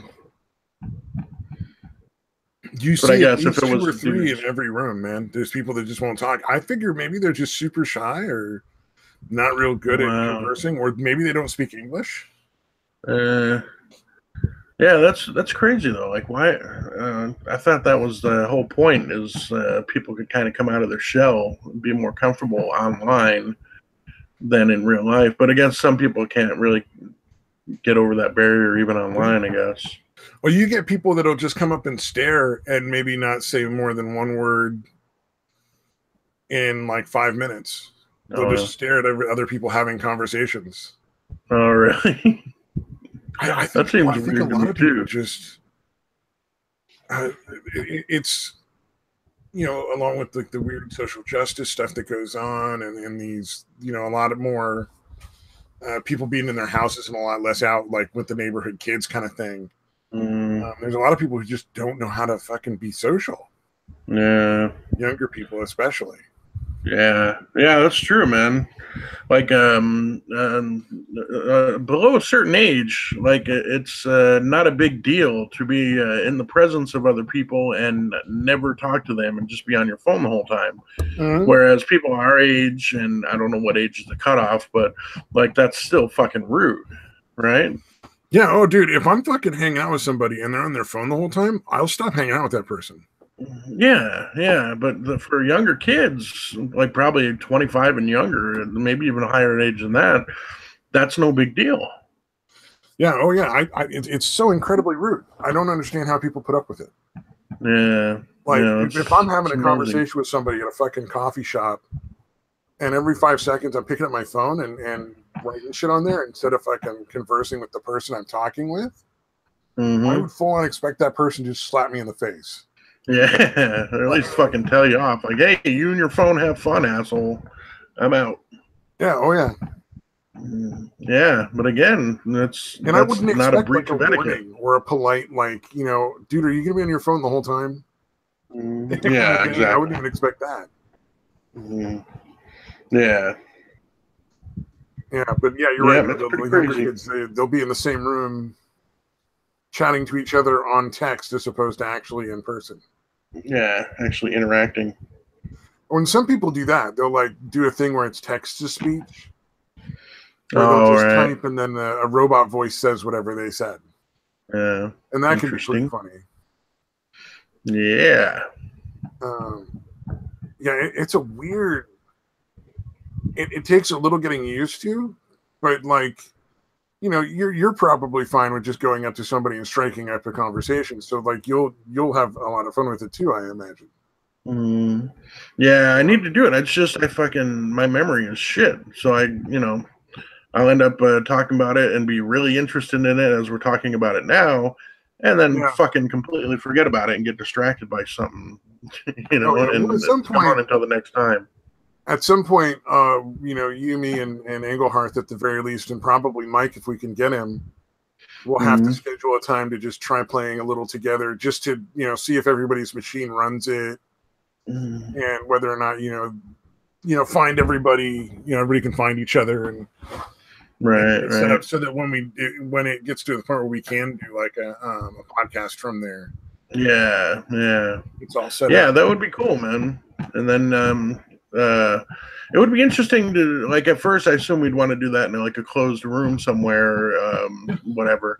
But it would be interesting to try to do that in an open place, like do a live stream in VR chat, where other people could come up and fuck with us or join or whatever. Oh yeah, for sure, dude. Oh, for sure.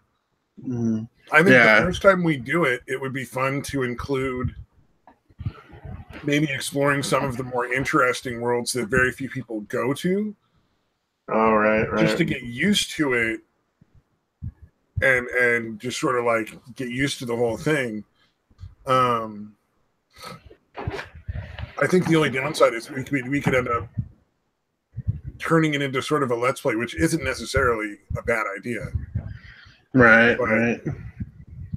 I just, you know, actually that would be really interesting because it would be a completely different let's play than I think a lot of other people do. Yeah. Because they just look for crazy shit and then film it. Yeah, I'm gonna set a fucking thing on my calendar to remind me, like later tonight, like 5 o'clock or something. Oh, to go play? Yeah, seriously, I have to, dude. There's no if your machine will actually run it. Yeah, that's a good idea. Yeah, I keep forgetting, dude. So let me put that VR chat. Set it for about 5 o'clock. All right. Okay. And All right, what I we'll find see. is, I almost have to set like 5 of them because I'll have one and then I'll be like, oh, okay, I'll do that in a few minutes, because that's how fucking shitty my attention span and memory are. Is yeah. even that reminder might not fucking help. Oh, for sure. So Yeah. Oh, yeah. yeah. I totally get it. Well, I keep forgetting to like practice stream. I got to sit down and watch like some tutorials on how to stream through OBS because that's probably the easiest way to do it. And yeah. If you're thinking about anytime you're thinking about it, man, send me a quick message to remind me too, man, because that might help. oh, so Yeah, just send a quick DM saying, "Hey, I'm dealing with fucking VR shit. like 20 check it out." times of stabbing me and like, hey, VR chat, dude. Oh yeah, okay, I'll remember this time, dude. Don't worry. Yeah, keep doing it, dude. You can literally annoy me with it as much as you want, dude. I'm giving you that permission. Just recognize I'm probably gonna forget that too. To be fair, no, it's not all you. You're not holding anybody back, by the way. It's just, I gotta figure out how to stream through OBS too, and I gotta fucking get my ass in gear. All right, I'm literally gonna set one for every fucking hour on my calendar until I fucking do this shit. Well, I would say it's interesting is explore a lot of the worlds and remember if you're in a world with people that are just shitty and not that entertaining, just go to another world. Right. So, because I went through like, I don't know, 10, 12 worlds last night before I found one that was entertaining and like had some fun conversation in it. So it is, it is the public. So there's a lot of people that are just boring as shit. Or obnoxious. Yeah. That's one of the things. You find a lot of places where there will be like obnoxious people, like people that are there just to fucking be annoying, basically. Mm-hmm. Yeah, like there'll be like kids that'll scream. Oh, Jesus. Really loud. They'll just run through a room screeching really, really loud. It's like under social, like you open your menu with escape. There's one on there called social. You find their name on the fucking list of the people in the room with you, and you block that motherfucker. So that essentially mutes them and all that. You don't have to see them or hear them. You once somebody is blocked, you neither see nor hear that person ever again. Oh, nice! It's the best feature on that game. Can you just mute them, or you can do that too? You can just mute somebody. Yeah. And you can unblock them later. Like if you're like later on down the road, you're like, I'll give that person another chance or something because like maybe their friends are chatting with you. You can unblock them, but sometimes people will do sound effects that are super, super fucking loud on their character or obnoxious like visual things that make it so you can't see anything. And it's like, oh yeah, you just block those people so that you don't have to deal with it again. Yeah, right on. Yeah, no, I literally set one from 5 o'clock to 8 o'clock to go off every hour to fucking try to finally remind me to actually fucking do it. Yeah. So we'll see what happens. Even that is, it's like 50-50 at best, dude. 50-50 at best. Yeah. Well, I remember I had downloaded all the shit. I signed up for Steam or whatever. I fucking downloaded whatever you need to create a character. I forget what it was called. But I fucking signed up and downloaded all that shit. I just never have actually done it. Oh, I still haven't figured out how to make custom characters. You can just go to like Avatar Worlds and pick pre-made ones that are fun too. Yeah. I need to do that just to at least, get used to actually playing, and then I can worry about creating my little, what did I call it? I already forgot the name, dude. Burrito Wayward. Oh yeah, Burrito Wayward. That was the character. Yeah. See, that's almost certainly never going to happen. Oh yeah. Well, you'd have to create like an account to change the name and all that stuff too. Yeah. That's what I'm saying. There's too many roadblocks. Avatar is. Yeah, there's too many roadblocks to that happening. Like, there's a few roadblocks to me just finally playing the game, but those can be overcome. Yeah, it would be shocking if I ever get to the point where I actually do that. The thing that I really want, that I don't think is possible, is to create like a really tiny character, but that other people can pick up. But I don't think that's possible with the way that the thing is set up. I don't think they interact that they can interact. Oh, right. Like they could pick you up and throw you or something. No, well, but it makes sense though if you think about it, because that could get abused very easily. Yeah, it would be super, super easy to abuse that. Yeah. But yeah, the whole thing is although you could is so interesting.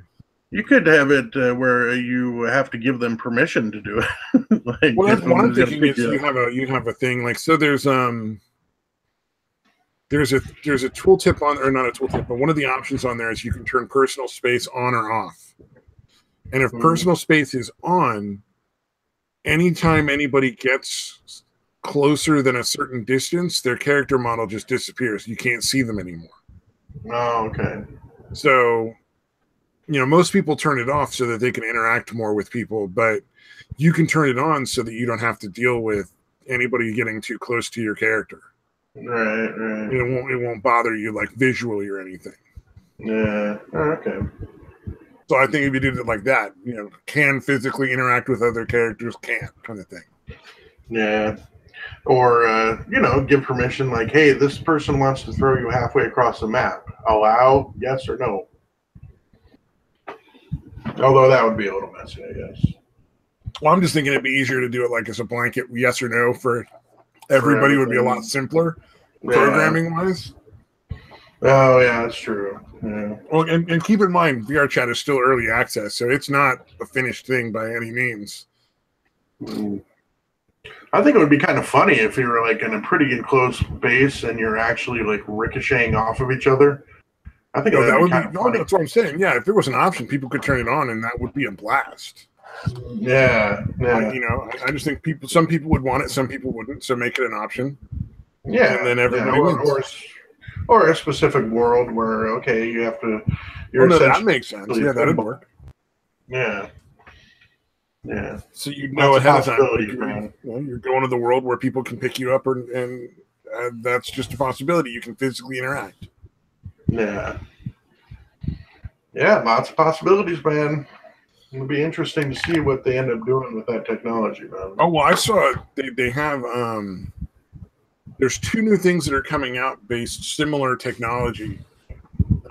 They have AR glasses, augmented reality, and these would be like glasses you wear, sort of like just like it's a headband around the back, and then glasses in the front, and it connects with a cord to a little, maybe like a little computer pack that's maybe 3 or 4 times the size of a cell phone, all told.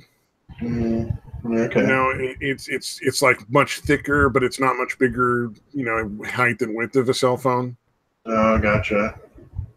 Sort of like maybe like two of the old tape playing Walkmans put together. Yeah. If you put 2 of those together, one on top of the other, so that it was like, a bigger square than the Walkmans, like one of those. And it doesn't project anything on the glasses. The glasses send signals to your eyes that are the same as the signals you get from regular visual input. Oh, wow. To make it so that you see things the same way you would see everything else in reality. Wow, that's fucking awesome, dude. So in other words, it basically paints the picture on your retina, essentially, of whatever they want you to see on top of reality, which is why it's called augmented reality vision.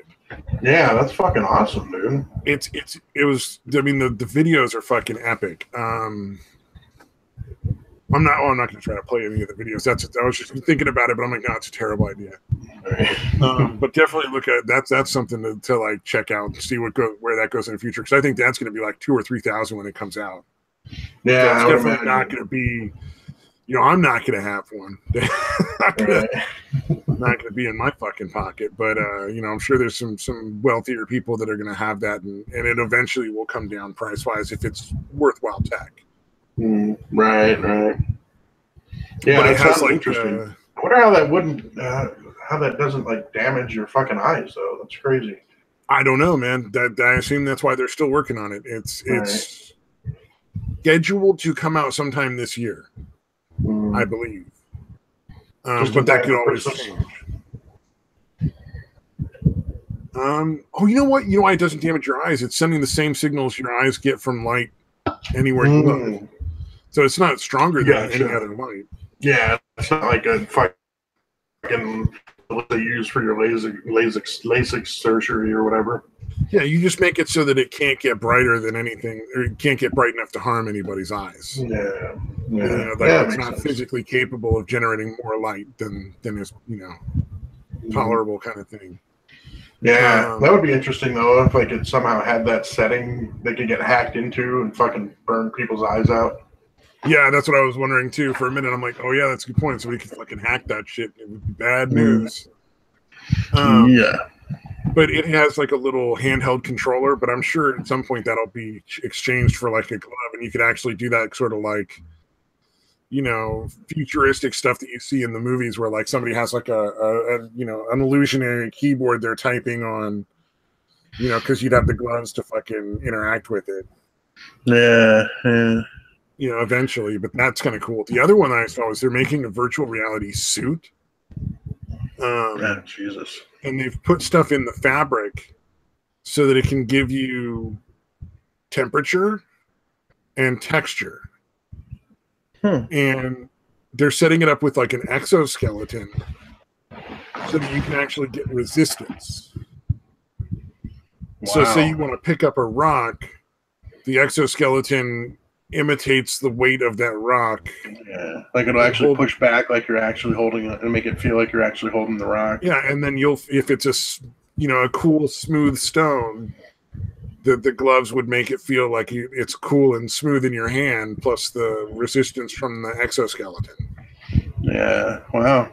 So they're fucking getting some crazy shit getting in the pipeline, man. Yeah, and so that shit looked cool, man. That looked real fucking cool. That one's way further down the line when it'll be done, but it's not like a decade away. It's like 4 or 5 years maybe away, if not less. Technology still seems to be advancing pretty fucking quickly, man. Well, it's of course it's going to be exponential because once you understand, like computers, the amount of things that computers can do is so endless. Right. It just opens up so many more possibilities, and you're not starting from scratch every time. So of course you're just going to build on what you've already had. Yeah. I don't know. To me, it seems reasonable that it would be though. Like it just makes sense. Okay. Yeah, especially as memory storage gets more. What do you call it? More efficient. Yeah, more efficient. Plus the what do you call it? The graphics and shit becoming better and better. Yeah, it's going to be. I mean, it's feeding on its own success. Go from a flintlock pistol to a revolver. Right. And then from a revolver to a what do you call the semi-automatic pistol? Right. So I mean. As long as there's stuff to drive it, and in virtual reality, let's be honest, it's porn. That's driving that. Like, it's going to keep going. Yeah. Yep. No, like I said, I guarantee you that's going to happen, pretty fucking quickly, where they're going to match the sex dolls to the VR. Well, with this other technology that gives all the feedback with the thing, you don't need a sex doll. They just need, like, a dick sleeve, I mean... Yeah. Texture and heat, that's not that far away from like a little fucking little fucking sleeve that attaches to the front of your VR suit that's like a gray market after edition that makes it feel like you're fucking somebody. Yeah. I assume that's the only thing that's really holding it back is simulating the vag properly. Well, and then what's it going to be like when they have one for ladies and one for dudes, and you go online? Can you fuck somebody online? And then if you have to pay somebody to do that, like if somebody offers a service, is that prostitution? And because clearly the dangers that are there with prostitution are completely non-existent. You know, I mean, it's a totally different ballgame. Yeah, but yeah, that would be interesting. You know, they both have the sex dolls of the opposite sex, and so No, you they could don't be even. They're fucking not your even going sex to need doll, that. and See, you're talking about the sex dolls. That's not even going to be necessary. yeah. Oh, right, okay. I mean, it's literally going to be you put on a suit and it can interact with you to the point where you think you're touching a person, like you feel like you're actually touching a human being. You wouldn't even need like the doll as an intermediary. Yeah.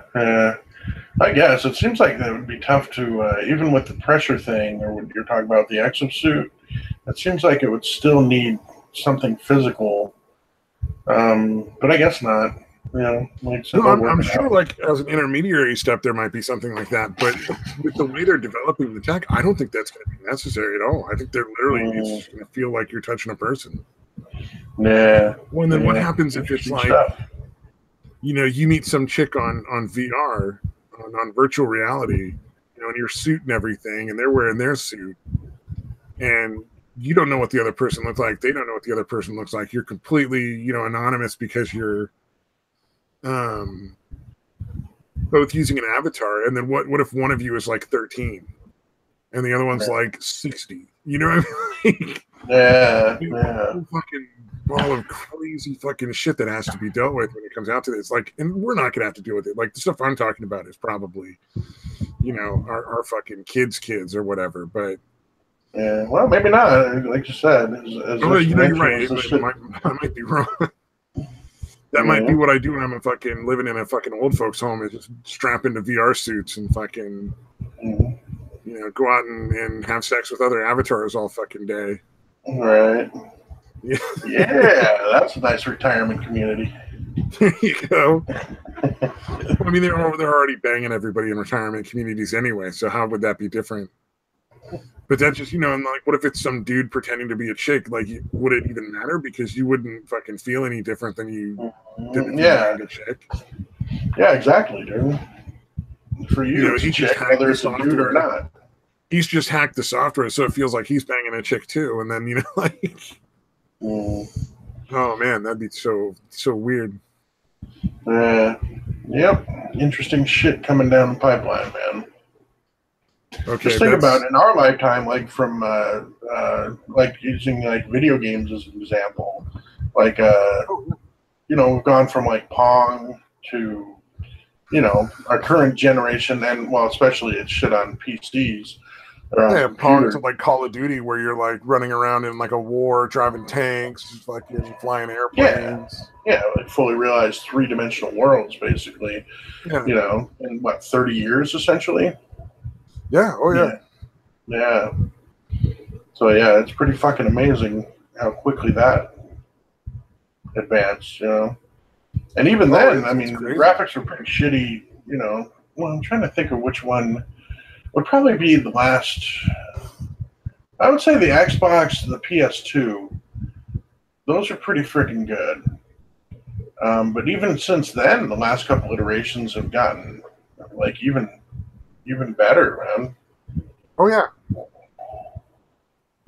Although I don't really see a huge difference between the last two. Like from the 360 to the you know, the PS3, 360 to the PS4/Xbox One. I see it's better, but it's not a huge amount better. You know what I mean? The newest Nintendo is pretty drastically better than the older one. Oh yeah, but Nintendo's graphics are always shit. Well, I know, but I'm just saying, like, they're actually on par with like the PS4 and the Xbox. Right. Their Switch. It's actually it's on par with those graphics now. Yeah. It's about time Nintendo kind of woke up to that. Yeah, well, the newest Zelda game is the world is easily as big, if not bigger, than the Skyrim world. And just as intricate and just as amazing to look at. Yeah, I haven't played a Zelda game in a while, man. And I played all of the fucking ones up through probably Majora's Mask, I guess. No, Twilight Princess, I think. Yeah. Well, we have it in my house. I haven't played it yet, the newest one. But they keep trying to talk me into playing it, but I keep worrying that if I do, I'll just do that all the time. Yeah. Games Zelda games in the past have definitely sucked me in, dude, until I fucking completed them. Exactly, and this one is like, so for instance, your weapons break, and so you carry around a certain number. You have a certain number of slots for weapons, and you can get more slots by finding these Korok seeds, right? And turning in like sets of like I think 3 or 4 at a time. And you can get a new like bow slot or a new sword slot or whatever. And there's something like 900 of them. God damn. In the world that you can go find. And they're all like these little puzzles that you gotta find. Like you find a bunch of concentric rings of stones. You gotta like find off all the bad guys that are there and then find the rock that's out of place and put it in the right place. And it's super simple shit. Like it's really easy to do. Yeah, right. But then out pops the little Korok, and he gives you a Korok seed, and that's how that works. It's like it's a trip.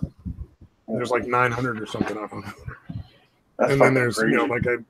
like 100 sanctuary or shrines that you got to conquer to get your health and your stamina up, and it's a massive game.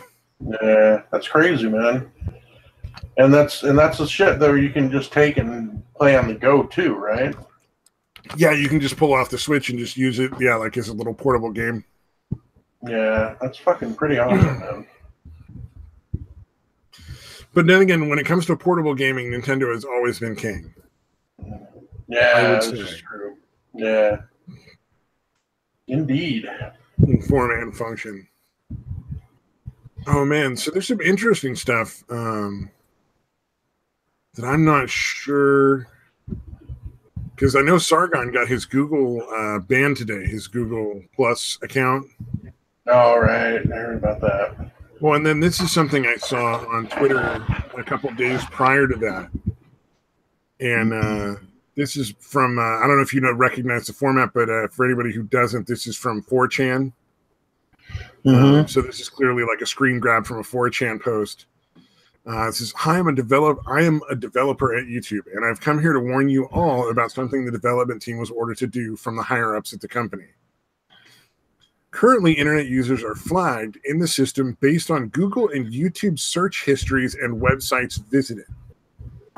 We compile data and user information about which sites are visited most frequently and come up with a personality profile we have set categories up for. One of these categories is listed as high risk, which are usually internet users who frequent conservative message boards and websites. YouTube videos we also monitor and other such areas of the internet. Right now, 4chan users are heavily monitored, particularly those of you who frequent /poll.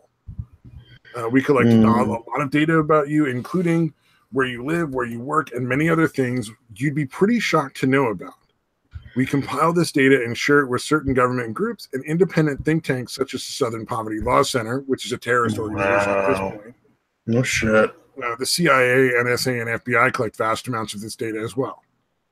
Now, what this really shouldn't come as a surprise to you. I think what you may want to take heed of is that Google is sharing some of this information with leftist groups whose goals are to destroy the lives of those, conservative who take part in the conservative groups.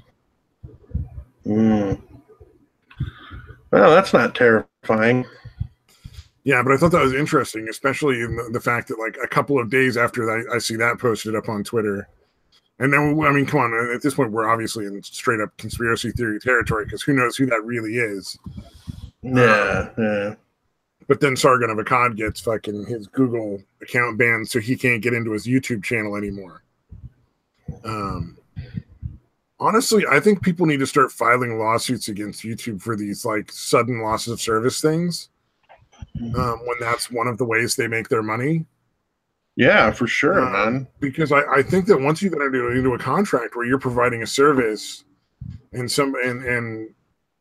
you've entered into a contract where they're providing a service for YouTube by making videos that YouTube then makes money off of. Yeah.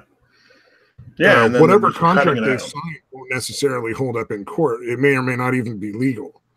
Right. And if enough of them get together, they can probably get a lot of these fucking issues cleared up a little more permanently. Because at a certain point, YouTube is going to be liable for their lost income. Yeah, like get a bunch together, like for a class action lawsuit or something. You know, or like Barbara, for you to see one of her videos was demonetized, but still was running ads. Mm-hmm. Yeah, and that's so fucking like, bullshit. Wait a minute, you're not going to pay me, but you're still going to run your fucking ads? What? Wait a second now. Like, yeah, that's ridiculous, dude. Yeah, I've suspected that for a while now that was happening. Well, I know it's been happening. I've seen videos that aren't monetized by places that don't monetize them or have been demonetized run ads. Mm-hmm. Yeah, there should be some way to collect that info, man. Because I guarantee it's happening to a shitload of channels, dude. Yeah, and the thing is, YouTube is still making money for running those ads. Oh yeah, absolutely. It's pretty creepy shit going on with that. And like, I think we all kind of feel that YouTube is on the verge of doing something a lot more drastic about the channels that are wrong thing.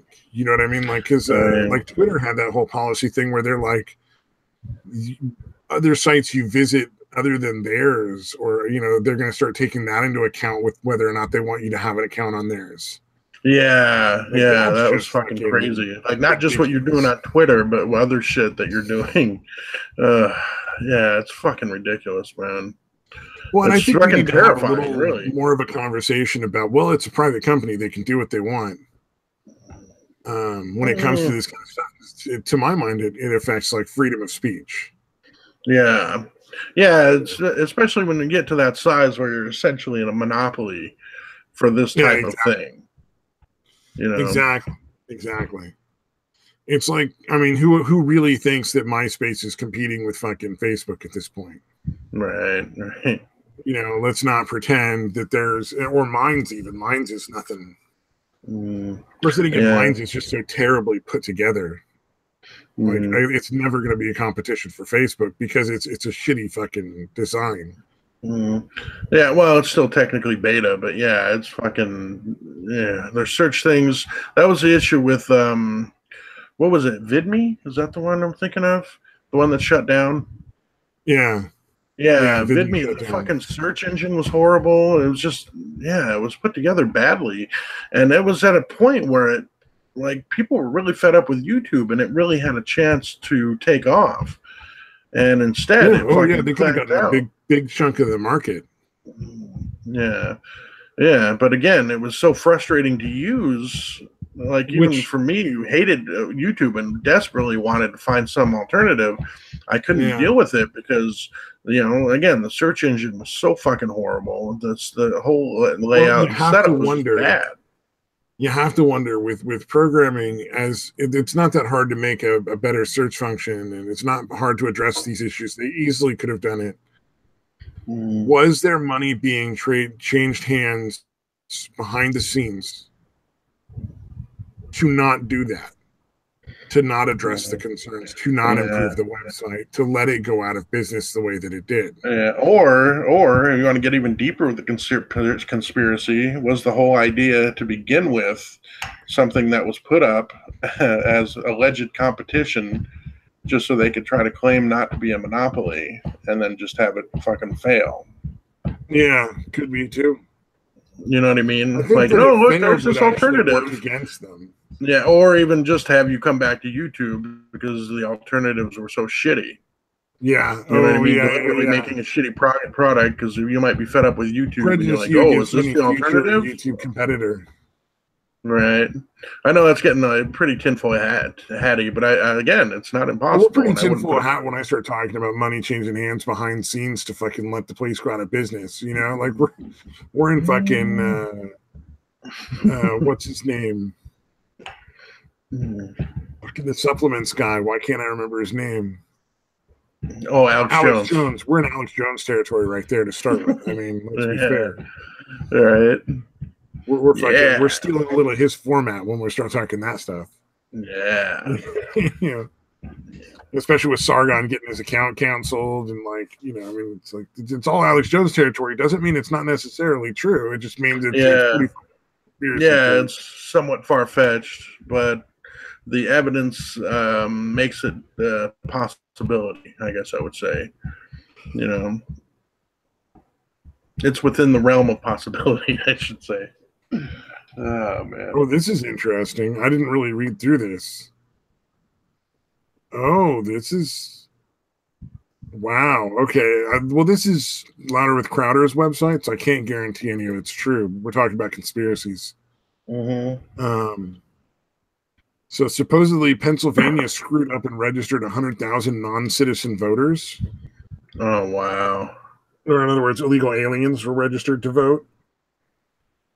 So the Public Interest Legal Foundation, which has identified similar non-citizen voting problems in the studies of Virginia, New Jersey, and Pennsylvania, said Pennsylvania officials have admitted non-citizens have been registering and voting in the state for decades. They already admitted to a glitch dating back to the 1990s that had allowed non-citizens applying to renew driver's licenses to be offered the chance to register to vote. The 100,000 number cited in the lawsuit comes from testimony given by Philadelphia Commissioner Al Schmidt, who revealed that the glitch in the state motor vehicles bureau system that prompted non-citizens to register to vote. Wow. He revealed the glitch.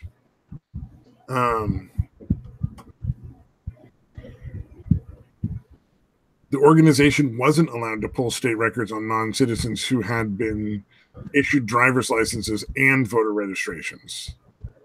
They pulled county records observing illegals who had turned themselves in on voting fraud.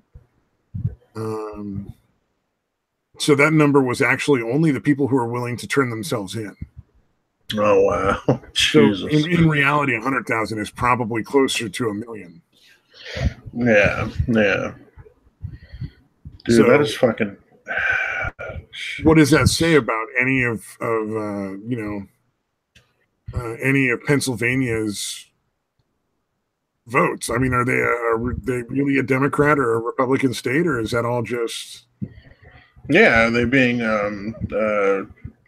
because that's a significant amount, man. Yeah, and even 100,000 is pretty fucking significant, but like you said, there's probably well over 1 million. You know, we're talking millions, plural, probably. Because I think 10%. You're talking 10% turn themselves in. I don't think it's even that high. I think it's like 1% might have turned themselves in. You know what I mean? Yeah. Out of the entire amount that were registered illegally to vote. You know, Pennsylvania could easily be 10 million, man.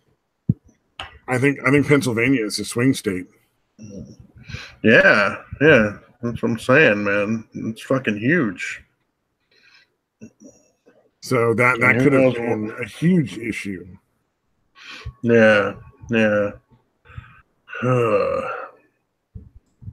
Since we're going down that rabbit hole of like conspiracy theory shit, I just was like, that fits right in, because it's like something that a lot of people have been saying for a long time, and everybody was like, "Oh, Trump's just a fucking crazy man talking about voting." Yeah, and I'm thinking of like your state, like how often does that happen, dude? You know, what I mean?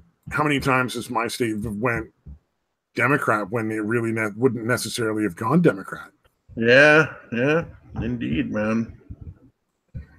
Yeah, because I wouldn't be surprised if there were literally millions of votes in California that were cast by people that should not have been able to vote. Yeah, exactly. Yeah, I guarantee you California might have had a lot of different outcomes. Yeah, because I can't be the only one who's sick to death of the bullshit and the money fucking disappearing and all that stuff, where it's just like all this stuff just keeps disappearing. Mm-hmm. It almost seems like the way the authorities, whether it be legal or otherwise, you can throw in Google, fucking YouTube, whatever, Twitter, all that shit into it.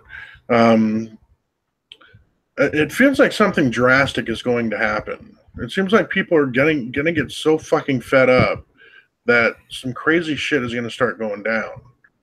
You know what I mean? Yeah, that's one of the Or concerns not I is, have. but and that it could very likely go down. I should say. I don't want to say is, but like I think No, people no, are. I totally get what you're saying. No, I agree. Yeah. I think there's a really good possibility that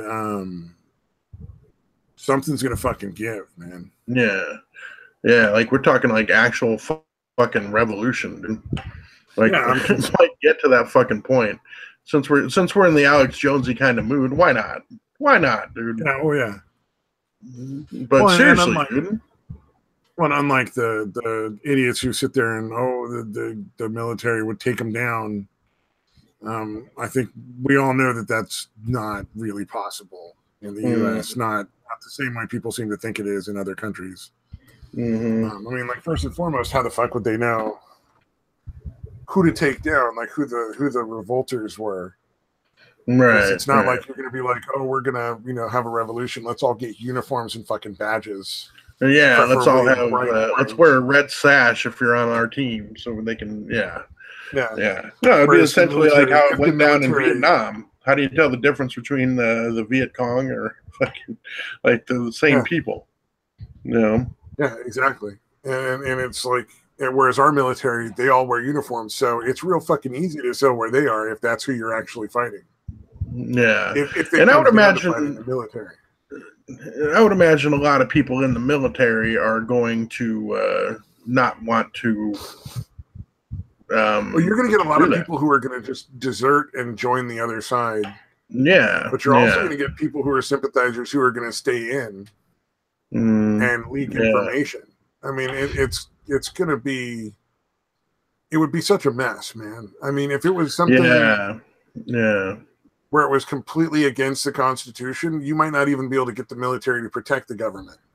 Yeah, that's just true, man. Yeah, the military might literally be like, "Hey, man, it's time to clean house." Like, a coup would actually be Well, no, that would be the worst possible right scenario, do. though. Right. Because then the military would be in charge, and there's no guarantee that they would ever go back to having elected officials. Or you would just suddenly have, like, say General Flynn is the guy that runs the whole thing. Suddenly it's King General Flynn. Right. And he runs you got that danger. Yeah, for sure. I mean, it's not as much of a danger because, again, citizens are armed, so he wouldn't necessarily hold that seat for more than a couple of weeks. But, I mean, it's still, whenever the military takes over, it's never a good thing. Yeah. That's the thing. Is are they going to take over and give it back to the people? Maybe. Yeah, or are they going to give it to a different set of politicians? Mm-hmm. Is it just all a cover to bring in more globalism? Is it just going to be like a whole different set who are like, no, we're going to make everything fair for everybody now. Now that we got rid of those bad guys, we just need to get rid of our borders. That's the first step, and then that kind of bullshit. But yeah, it seems like interesting times are ahead, man. Yeah, I got a feeling something's going to come to a head over the next few years. Yeah, either somehow they'll find a way to actually get rid of all the corruption and the corporations kind of running shit, which again that seems unlikely, or I don't know. It's going to get even worse and worse and worse, where people are just fucking fed up with it.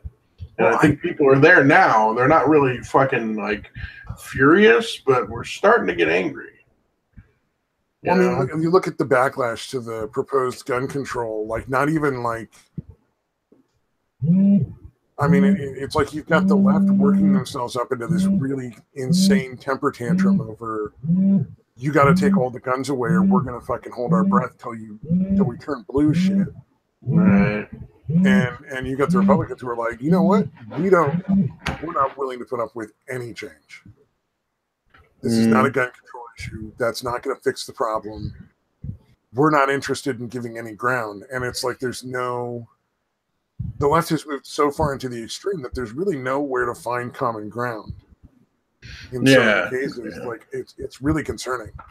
Yeah. No, they're I know actually a lot of them are actually admitting, like, yeah, we want there to be no guns. Like, yeah. okay, I'm glad you're admitting it now, you fucking idiots. Like, fucking, that's a bad idea. You No, know? I mean, even my family, like, there are people telling me, like, well, who doesn't have this problem is Australia, and it's like, well, yeah, they do. They just don't have it with guns. Yeah, yeah, Mass murders are still going on. They still having them. It's not any safer because they took the guns away. yeah, yeah. That's the thing is, you could argue that it's actually can make it worse because people are going to start making explosives or like shit that's really going to fuck things up. Well, and the other thing is, it's comparing nuts to soup in a lot of cases. I'm not sure if I used that right, but I think I did. Yeah, whatever. Australia's got as many people as like half of California. Yeah, or as many as California even. Plus, it's a fucking island, a huge California. If you compare them directly to the number of mass murders in the United States, it looks like they have substantially less. Right. However, if you compare the ratio, the per capita mass murders, the per 100,000 numbers, those are the same. If not, like they're not exactly the same, but they're much closer to the same. So, I mean, if you do that with all these other countries, because it's like, yeah, of course we have less murders than the Congo, because the Congo doesn't have enough people to have the same amount of murders that we do. But if you compare it per 100,000, the Congo is 1,000,000 times fucking worse than us. It's like, Yeah, that's the other thing is, like, I wish there was some kind of law against using misleading stats like that, like at least a fine or something when you're using raw numbers when it suits you, and you're using percentages when it does, when it doesn't. Yeah, exactly. Yeah. I don't know, man, because it seems like that's literally seems like propaganda to me when you're doing shit like that. Well, like, we've got you know what the numbers actually are. The media.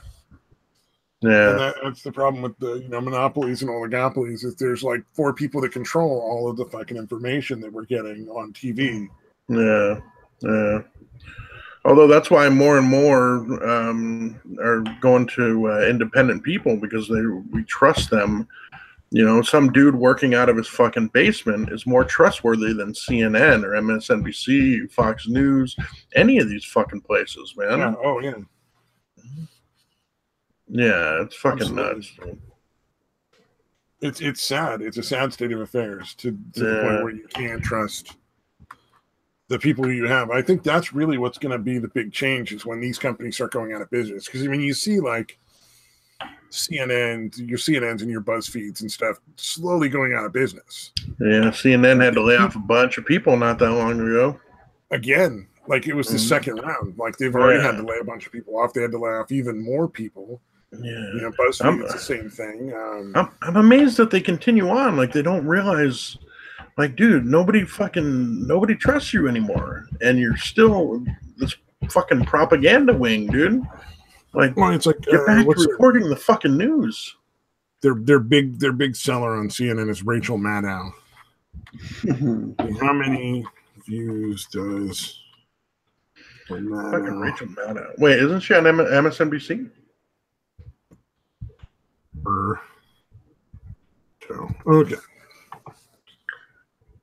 Rachel Maddow's on MSNBC, isn't she? Oh, it's MSNBC, but it's the same basic thing. I mean, they're all the same fucking thing. That bitch is nuts, dude. Like, she should be fucking locked up or something, dude. I really think like she's actually crazy. No, I think she just is propaganda. I think she's advocate. Yeah, let's see. Can't find the numbers because it's nobody wants to fucking.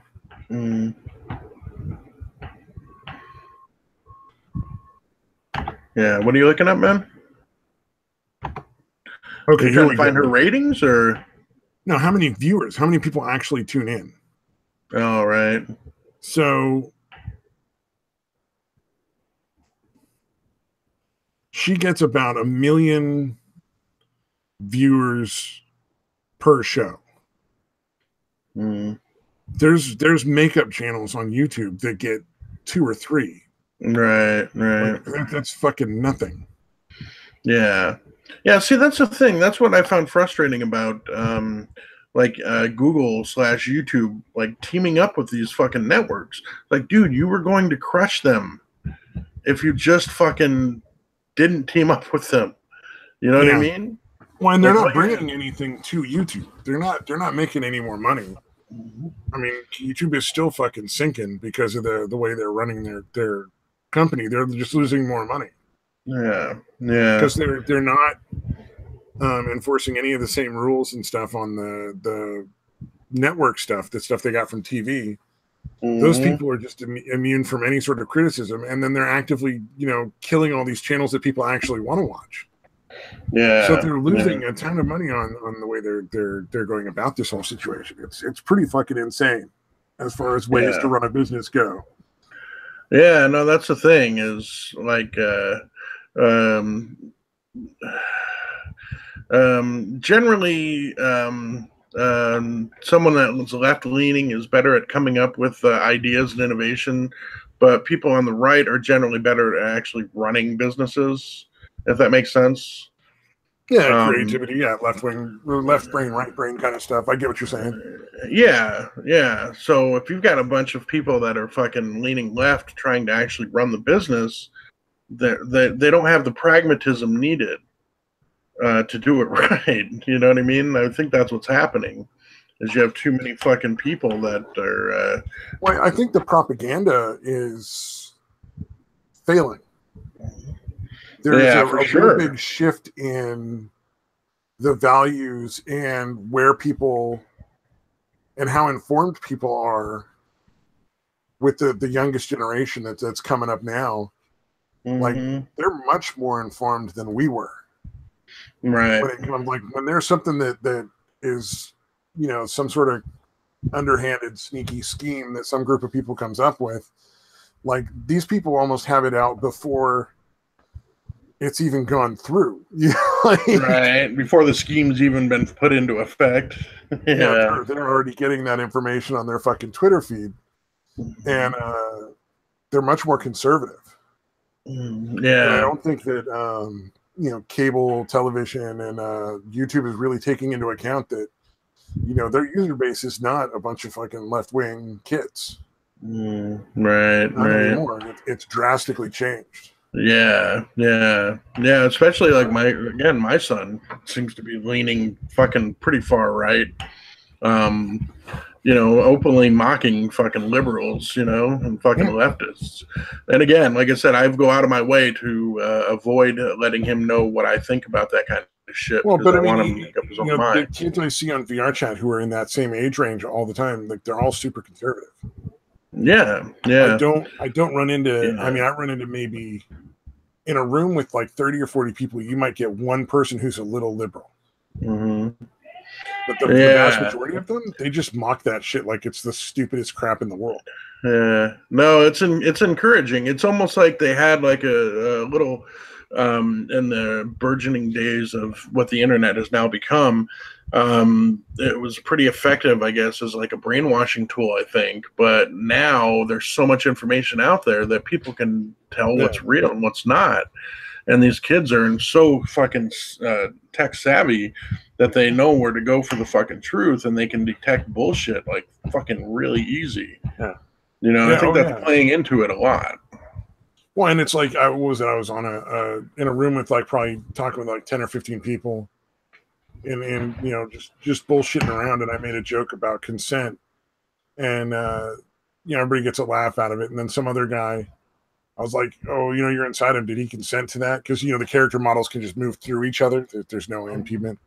Right. And the guy was like, yeah, but you could tell he wanted it. And then that got just as much of a laugh. So, I mean, it's like people like, they're just not, that kind of stuff isn't working anymore. Yeah. Yeah, that's the thing. Except it's like a joke. Yeah, exactly. I don't think there's that many people that are that overly sensitive. I think the ones that are just incredibly fucking loud and shrill and don't shut the fuck up. Yeah, exactly. Yeah. That's the problem. And it's almost gonna take everyone else being just as loud and telling them to shut the fuck up. for that to change. I've seen a couple people get fucking shouted out of a room. Really? Some kid was running around yelling nigger, nigger, nigger, nigger. And it's stupid and obnoxious, but whatever. He ran through the room and then was done. And somebody was like, "That's really inappropriate." And somebody was like, "You know what? If you're that much of a pussy, block him or get the fuck out." And everybody else was like, "Yeah, leave, dude." It's like, holy shit! It's like, that's almost going way too far to the right. Like that's like, wait a minute, hold on, you guys are getting a little extreme here. Yeah, he was kind of interesting. Yeah. So I mean, it's weird to see this younger generation, and it might not all be younger people, but the majority of people I've seen are like in their like early 20s, like in 19, 20, 21, 22. Yeah, it's almost like they've seen what's been happening in the last few years, and they kind of want to avoid it. Like, oh my god, that looks fucking crazy. Even with all the propaganda or the brainwashing attempts that are made through the schools and that kind of shit, which I don't know, it doesn't seem to be happening here. When I do talk to my son about it, he's like, we don't talk about any of this kind of stuff.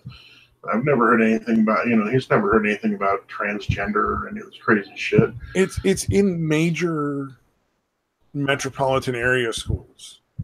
So like if he was in school in like San Francisco or New York or LA, these microcosm major areas, or actually pretty much anywhere in California, he'd be getting the same kind of bullshit that they're talking about on the SJWs are talking about. He'd be getting that kind of bullshit in class.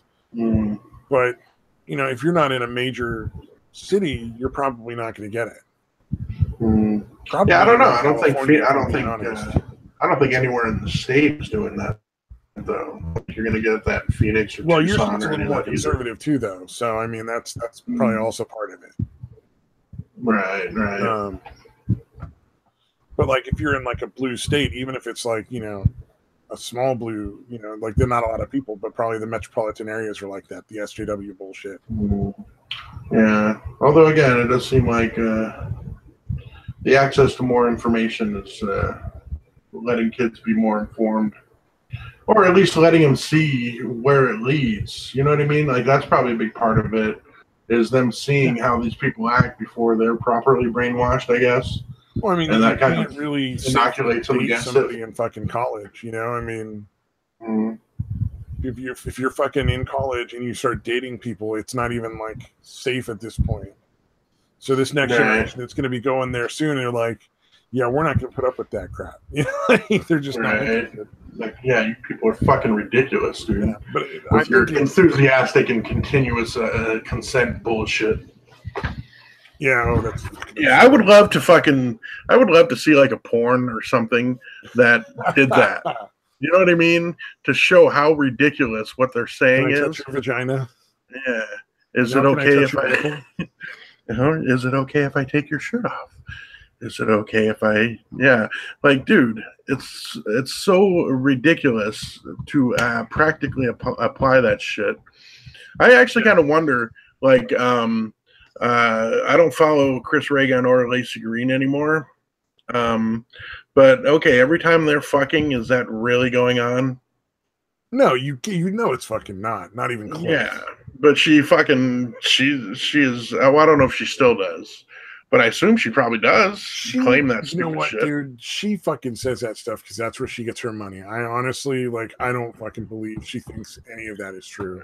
Well, I don't think it does anymore. They all fucking turned on her. You know what I mean? Well, I mean, she's still public speaking fees and stuff. Like she's just where her money isn't coming from YouTube. Right. Her money is coming from doing all the sex positive stuff and going and talking at schools and being paid to come in and be an expert on this, that, or the other. Like that. But yeah, I'm like, she's making the bulk of her income. Yeah. I would love to fucking hear them talk about just the fact that we don't actually do that shit. It's like Ben Shapiro, Steven Crowder, Jordan Peterson. These people make a huge amount of money going out and doing public speaking. I don't know about Steven Crowder, to be fair. Like Milo Yiannopoulos and all that. That's where those people are making the bulk of their money, is like speaking fees and Right. selling like interactions essentially. Right. You know, or you can spend a fucking $10 on Jordan Peterson's fucking personality test. Right. That guy's such a fucking hokey fraud motherfucker. I don't know, man. Like, I still don't consider him a fraud, although I don't understand his adherence to the fucking religious shit. I think at this point he's just making tons of money. He's reiterating the same shit he's already said. And he's riding that gravy train, and I don't blame him. I don't have a problem with him. I don't buy his bullshit. And he's not some fucking paragon of fucking intellectuality either. Like, that's the other thing that kind of bugs me is you know, yes, Jordan Peterson is probably smarter than the average college kid. You know, the same can be said for like Milo Yiannopoulos and Ben Shapiro and all these other people, but that's not really saying a lot. Like, let's be a little more realistic here. They're not these fucking, what do you call it, intellectuals? You know, it's not like Aristotle and fucking Plato and shit. Like, they're not these. No, they're not like philosophers. Yeah, they're not really like these brilliant geniuses. They're hardworking people who are probably a little more intelligent than the average fella, who have found a way to make a lot of money selling their ideology. And more power to them. I don't have a problem with them making money off it, but I just, you know, like, can we not pretend that that's not what they're doing? Okay, but I mean, with Jordan Peterson, I mean, he's worked as a fucking clinical psychologist for fucking decades, dude. And he's selling his books like fucking hotcakes, man. Yeah, he's selling all these. But he also put in. All right, my point is, he put in some legwork to. No, I'm not saying he doesn't deserve to be making the money. I just don't buy into the altruistic aspect that a lot of these people try to claim. Oh, gotcha. Yeah. That's what I'm talking about. Does that make it more clear? Like, I don't buy the altruism. Oh, yeah. Milo's like, I don't even make money off of speaking fees. You bullshit. Yeah. Well, Milo, yeah, I don't put Milo in the same category as Peterson or even Shapiro. And, you know, Ben Shapiro tries to say it too. I mean, it's like, no, come on, dude. We all know you're making money off of that shit, or you wouldn't be doing it. Right. Yeah. No, that is pretty ridiculous to claim that they're not. I haven't heard him do that. Yeah. I say be honest about it, and people will have more respect. Yeah. Well, shit, I've heard fucking. Well, Jordan Peterson's Patreon alone apparently is fucking ridiculous, dude. Yeah. Something like 70. Somebody said it was $70,000 a month, which I don't know if that can it be that high. I actually heard it was $90,000 a month from Steven Crowder, but wow. Okay, yeah, that's pretty excessive, dude. That's fucking amazing to me. I think you can actually look it up. Yeah, I suppose you can. And I suppose that's not like a privileged information. But yeah, that's amazing, dude. Although maybe he's saving up war chest for when he has to go to jail for mispronouncing somebody. 66,000 a month, according to Reddit. I'm not going to go too far into it because I'm going to say that's probably about right. Right. I've heard enough numbers that are way higher than that to assume that that's probably a more accurate. Yeah. Number. Yeah, that's an insane number. And to be fair, though, if I'm not mistaken, a lot of the stuff on his YouTube channel claims to be educational. So, I mean, he's putting out essentially like psychology lessons. Yeah, it's definitely a lot of his lectures, or at least that's what it was leading up to the whole, you know, him becoming more publicly known. It was basically all his lectures that he was just putting out there. Yeah. You know? Yeah, because I'm trying to think of how long he's been putting shit out there, but it's been a while. Yeah, oh yeah. He's definitely been putting it out for years. And dude, the guy works really hard, and he deserves every ounce of success that he has. I can just not like him. And I can think that the stuff he's selling is full of shit. You know, it's like that's fair. I'm not trying to detract from the work that he does and say that he's like a lazy bum or anything. I'm not by any means. You know? Yeah, and a lot of it's common sense, like the fucking, you know, clean your room and fucking, you know, if your room's a mess, your life's probably a mess. Like it's not any original. Yeah, not all that original. Actually, it's it really is. Yeah, I definitely see your point. It really is packaging of the same self-help shit.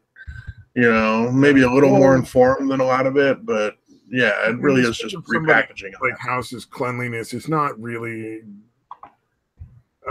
indicative of the state of their mind. That's some people just don't like to clean, but they're really good at fucking doing computer shit, and they make plenty of money. Yeah, doing that. I mean, it's like it's kind of a nonsense thing. It's yeah. Well, I guess like statistically speaking, it's probably somewhat accurate, but there's going to be always you know, true. Okay, people that it doesn't apply to. I may be talking about outliers. That's true. That's entirely possible. Yeah. It's like my thing is like if you start cleaning your room because it's dirty, you're not going to suddenly start making more money or being more successful. Like I don't buy that train of thought. That's not really very realistic. Okay, I was just looking it up because he started putting stuff online at least 4 years ago. Yeah, oh yeah, his maps of meaning stuff or whatever. So yeah, it was essentially his lectures, you know, and that's pretty much all he did for the longest time. Whoa, look at that fucking hairstyle. Get you back in the day. All right. Well, and then, you know, his main claim to fame was that he was speaking out against being forced to use certain pronouns and stuff, like how silly that whole concept was. And it was pretty fucking ridiculous. Yeah. Dude, the thing I find impressive about him, dude, is the fact that he has so much patience with people that are obviously not fucking tuned in or bothering to consider what he's saying, what he's telling them. Like the Kathy Newman thing, or the first thing I saw of him was when he's dealing with a kid on campus, right when the pronoun thing's out. And the fucking the kid was being like fucking obnoxious, dude. Yeah, and he was just like, about that. How do you have that much fucking patience, dude? It's fucking amazing. Yeah, let me be clear. I don't buy a lot of his message. I don't agree with a lot of the things he says. That doesn't mean I think he's a bad person. You know, right? I think he's a little bit. I think he's a little bit of a fucking huckster, dude. I think he saw his opportunity. He's like, I get to push some of my ideology, which isn't necessarily stuff that I don't agree with. Yeah, that's what I'm saying. You're calling him a fraud, and I think he's more of an opportunist. That's opportunist just a little bit more word. Okay. Yeah, fraud is like, in my mind, is like an incredibly negative thing. Opportunist, kind of the way I view him, dude. Okay, well there we go. Opportunist is. I'm willing to agree that opportunist is a better word, but that's what I'm saying. You know, like. There's a lot of these people who are definitely like kind of hopping onto the bandwagon because there's a chance to make some money. I don't know, but I still think he's a genuine dude who genuinely believes his shit. So maybe I'm wrong on that. Oh, I don't know. I just don't believe most anybody who's public figures. That's fine, dude. That's understandable. I believe Joe Rogan. I don't think that guy is at all dishonest about what he thinks. Yeah, he's too fucking high to be able to fool anyone. To try to keep any deception up, dude, without being busted for it. Oh, that dude's so fucking funny. Joe Rogan is such a ridiculous dude sometimes. Yeah, he's almost a little too open-minded sometimes. Oh man, who was that? I was watching Bert Kreischer. I was trying to watch his show again, but he swung so far into like buying into the privilege bullshit. Oh, really? Like all this fucking he was talking to his wife, and he kept going on and about, well, I know I'm a privileged white male, so I don't really know what's going on. I'm like, shut the fuck up. Oh, Bert Kreischer's doing that? Yeah, he was doing that. Like it was unfucking listenable. Oh wow, that sucks, man. Because I watched some of his old stuff, and it was great. Dude. Yeah, I mean, because he has his own podcast, and I watched some of his old stuff, and it was great. But like, he just falls into this like privilege and stuff. And I mean, maybe he's joking. Who knows? I might just not be picking up that it's all bullshit. Yeah, you never know. But yeah, no, it seems like anybody that it seems like it is a prerequisite for working in Hollywood at all, or in the fucking entertainment business. I shouldn't say Hollywood, but the entertainment business. Well, he's a great stand-up, but he's definitely much more involved in like the doing shows and being in Hollywood kind of thing too. So yeah, no, I have the same issue with like Patton Oswalt. Like I listened to some of his stuff from just 4 or 5 years ago, and it seems to be really contradicting the bullshit that he's spewing now. Yeah, and you got to wonder, did he have a real change of heart, or did he just fucking do what he needed to keep his career going in Hollywood? Yeah, or did he finally buy into it because he was surrounded by so many people? Like it seems like it's kind of a combination of all that shit. Well, that's what I said. Did he have a real, genuine change of heart, or did he, is he just right? Yeah, because those, especially comedians, it seems like they would recognize how much bullshit there is in that. Well, but again, if you're surrounded by nothing but progressives all the time, it might finally fucking like kind of brainwash you a little bit into thinking it like, oh, maybe I was wrong. You know what I mean? So it's hard. It's hard to tell. Oh man, well there was a great little microcosm of that, because there's a lot of comedians who don't buy into it because they're like, no, censorship is bad. Yeah, which all comedians should fucking think.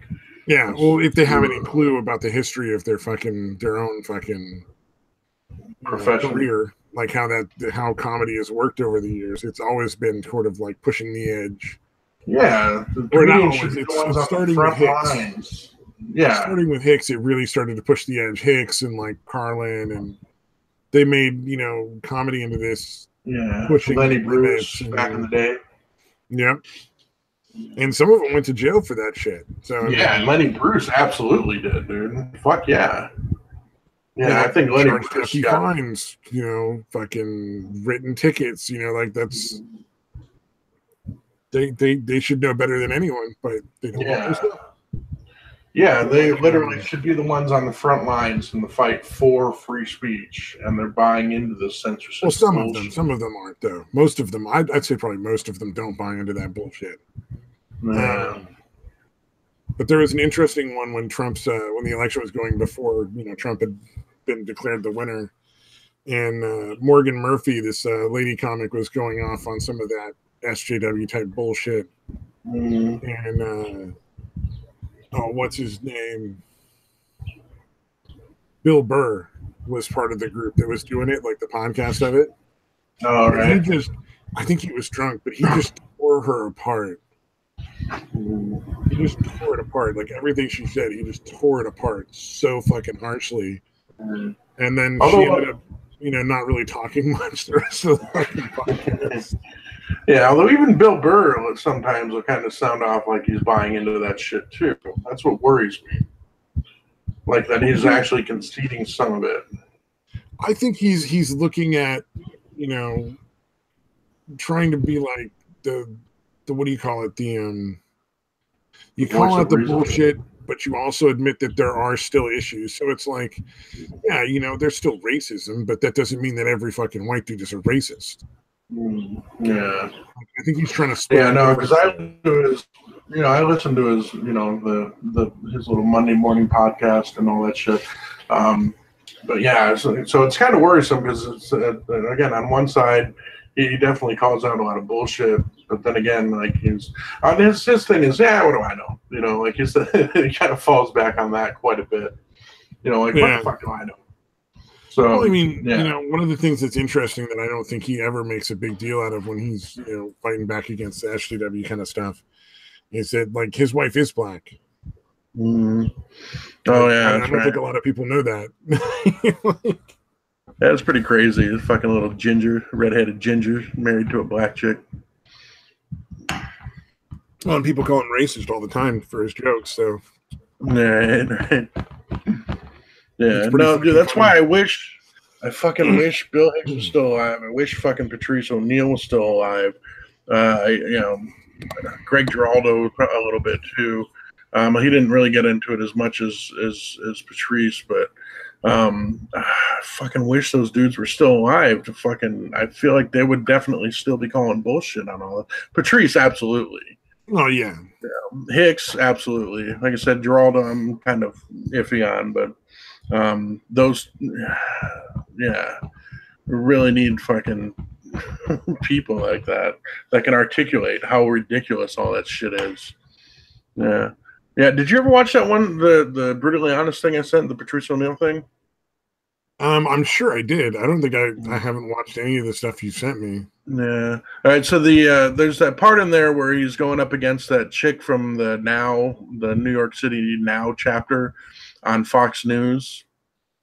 It was with the Opie Anthony thing where they had the bum on that said shit about fucking wanting to rape Condoleezza Rice or the fucking first lady or whatever. And he fucking just totally destroyed her and made her look fucking ridiculous. Like her arguments just ridiculous. Well, it's hard for him not to destroy anybody and make them look ridiculous. Mm-hmm. Yeah, he's a sharp dude, man. Yeah. Yeah, well, dude, he had a real understanding of like people and fucking relationships. Like a really fucking strong, for somebody that didn't like actually like go to school for it, or you know what I mean, like take classes for it. He had an incredibly powerful insight into relationships and people's kind of human nature. Yeah.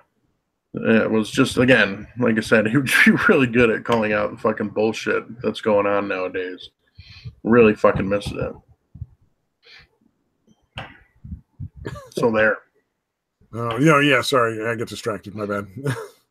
Yeah, no worries. Oh, man. Somebody had a video up of, well, I should say, just Opal had a little quick video of wondering why the shortest person in her house was the one in charge of dusting. No. He can't reach any of the stuff high enough to matter.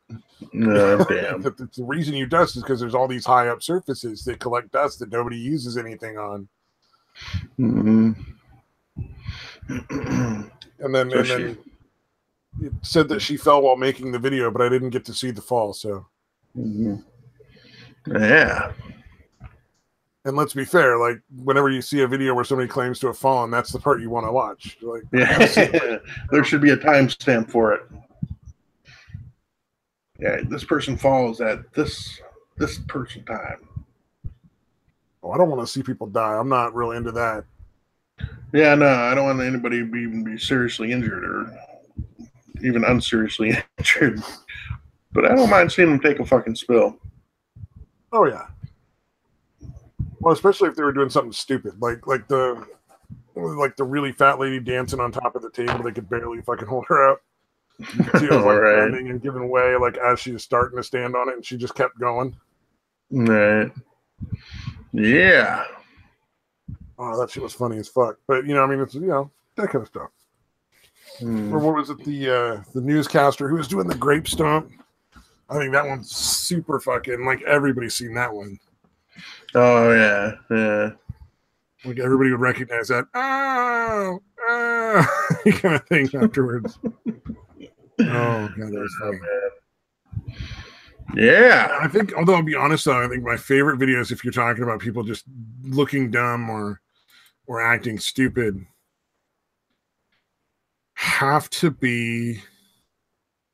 absolutely have to be the ones where they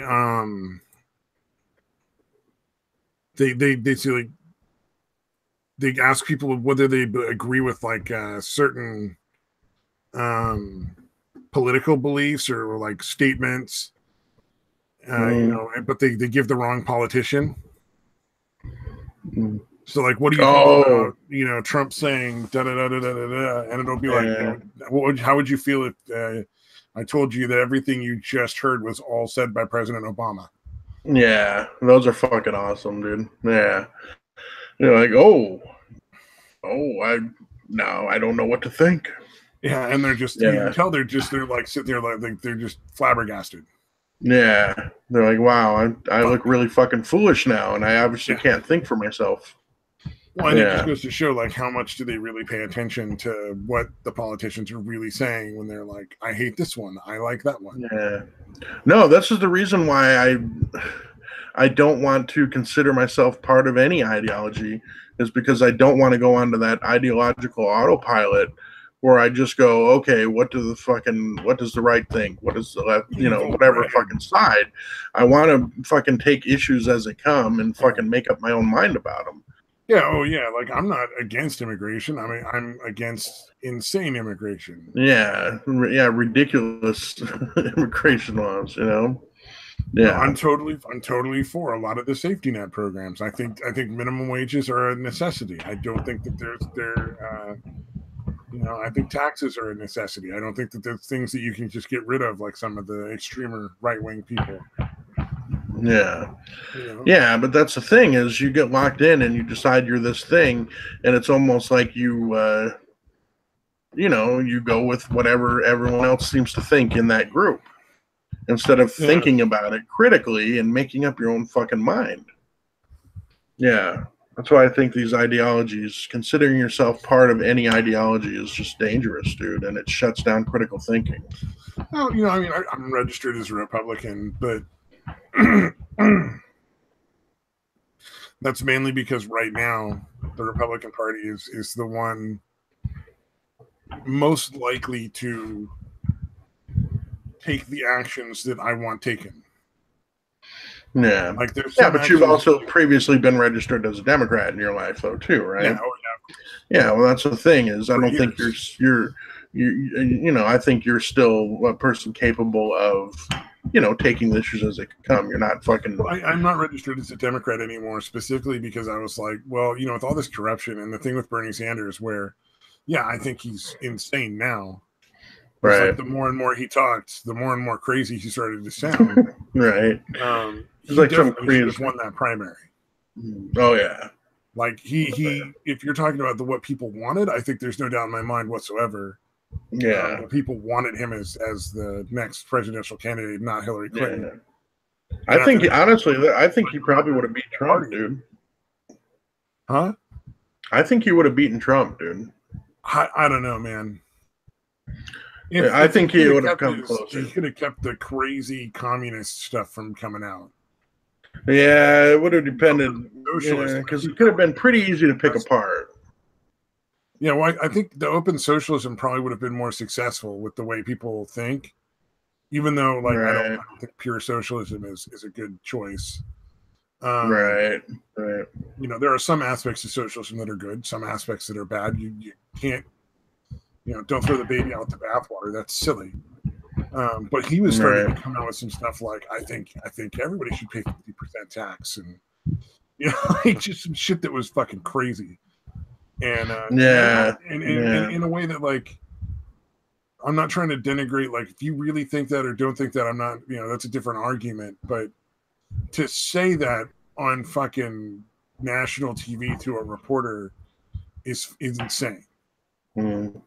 You can think that all you want. That's fine, and there's a discussion to be had there. Like when you say 50% taxes, what do the people get for the 50% taxes? Like, don't just talk about the downside. Talk about the upside. Is it going to mean we all get to ride the bus for free, and we're going to build train systems across the country that everybody can ride for free? And what's the upside? Yeah, I would be concerned with how fleshed out his ideas are, because I don't know that they are. Well, and I wouldn't be too worried about 50% tax for everybody, because I don't think that it would be even remotely possible for him to get that through. Yeah. So I think even the Democrats would be like, you want the people that make, $17,000 or less to pay us half of that? Yeah, it is pretty ridiculous. Okay, because, like, the reason why you stagger the tax rates is because at a certain point you've more than achieved the ability to live comfortably. Like, there's a quality of life point where it's like anything above that amount of money is gravy, because you've already reached a really good thing. Like, middle class is great. You can pay your rent, you can pay your fucking bills. You don't have to worry about, am I going to be able to feed my kids? At a certain point, like anything above that is exponentially increased in quality of life. And so I think, it's like, it's hard to put it. Oh, okay. Are you trying to cut it off? Yeah, let's call an end to it then. You can just say that out loud, dude, because I fucking lost where I was going about halfway through that fucking sentence, man. All right. Yeah. And again, I don't normally get to that point readily. So with the meds I take, so it's getting there, man. So yeah. Well, thanks to the one person who apparently joined us, but was very, very quiet. I'm glad to have you here. Yeah. Who was that fucker?